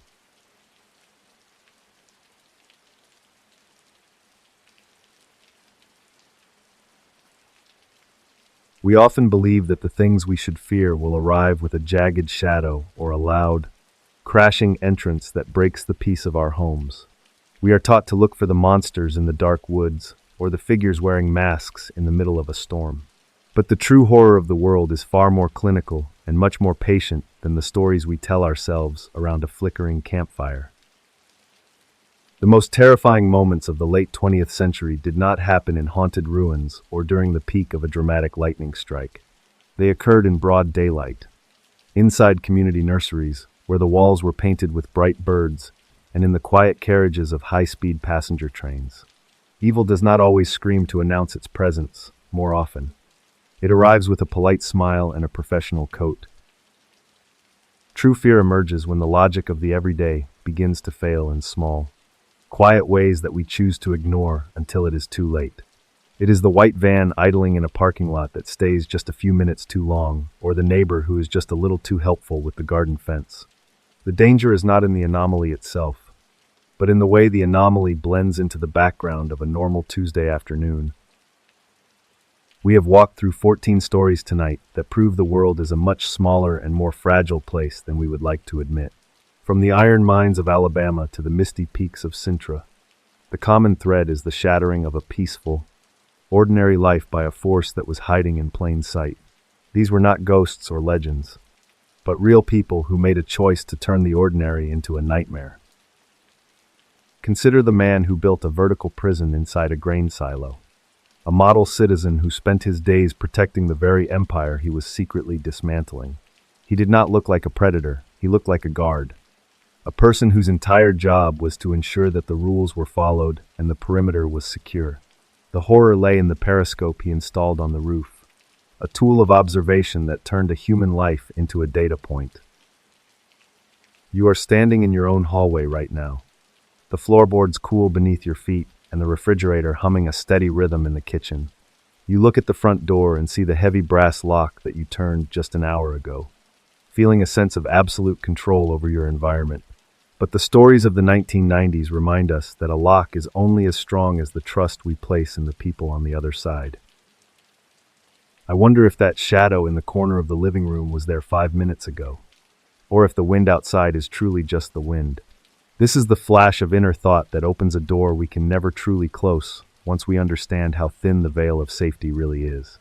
We spend our energy looking for the big threats, while the small, off-key details are the ones that actually hold the power to change everything.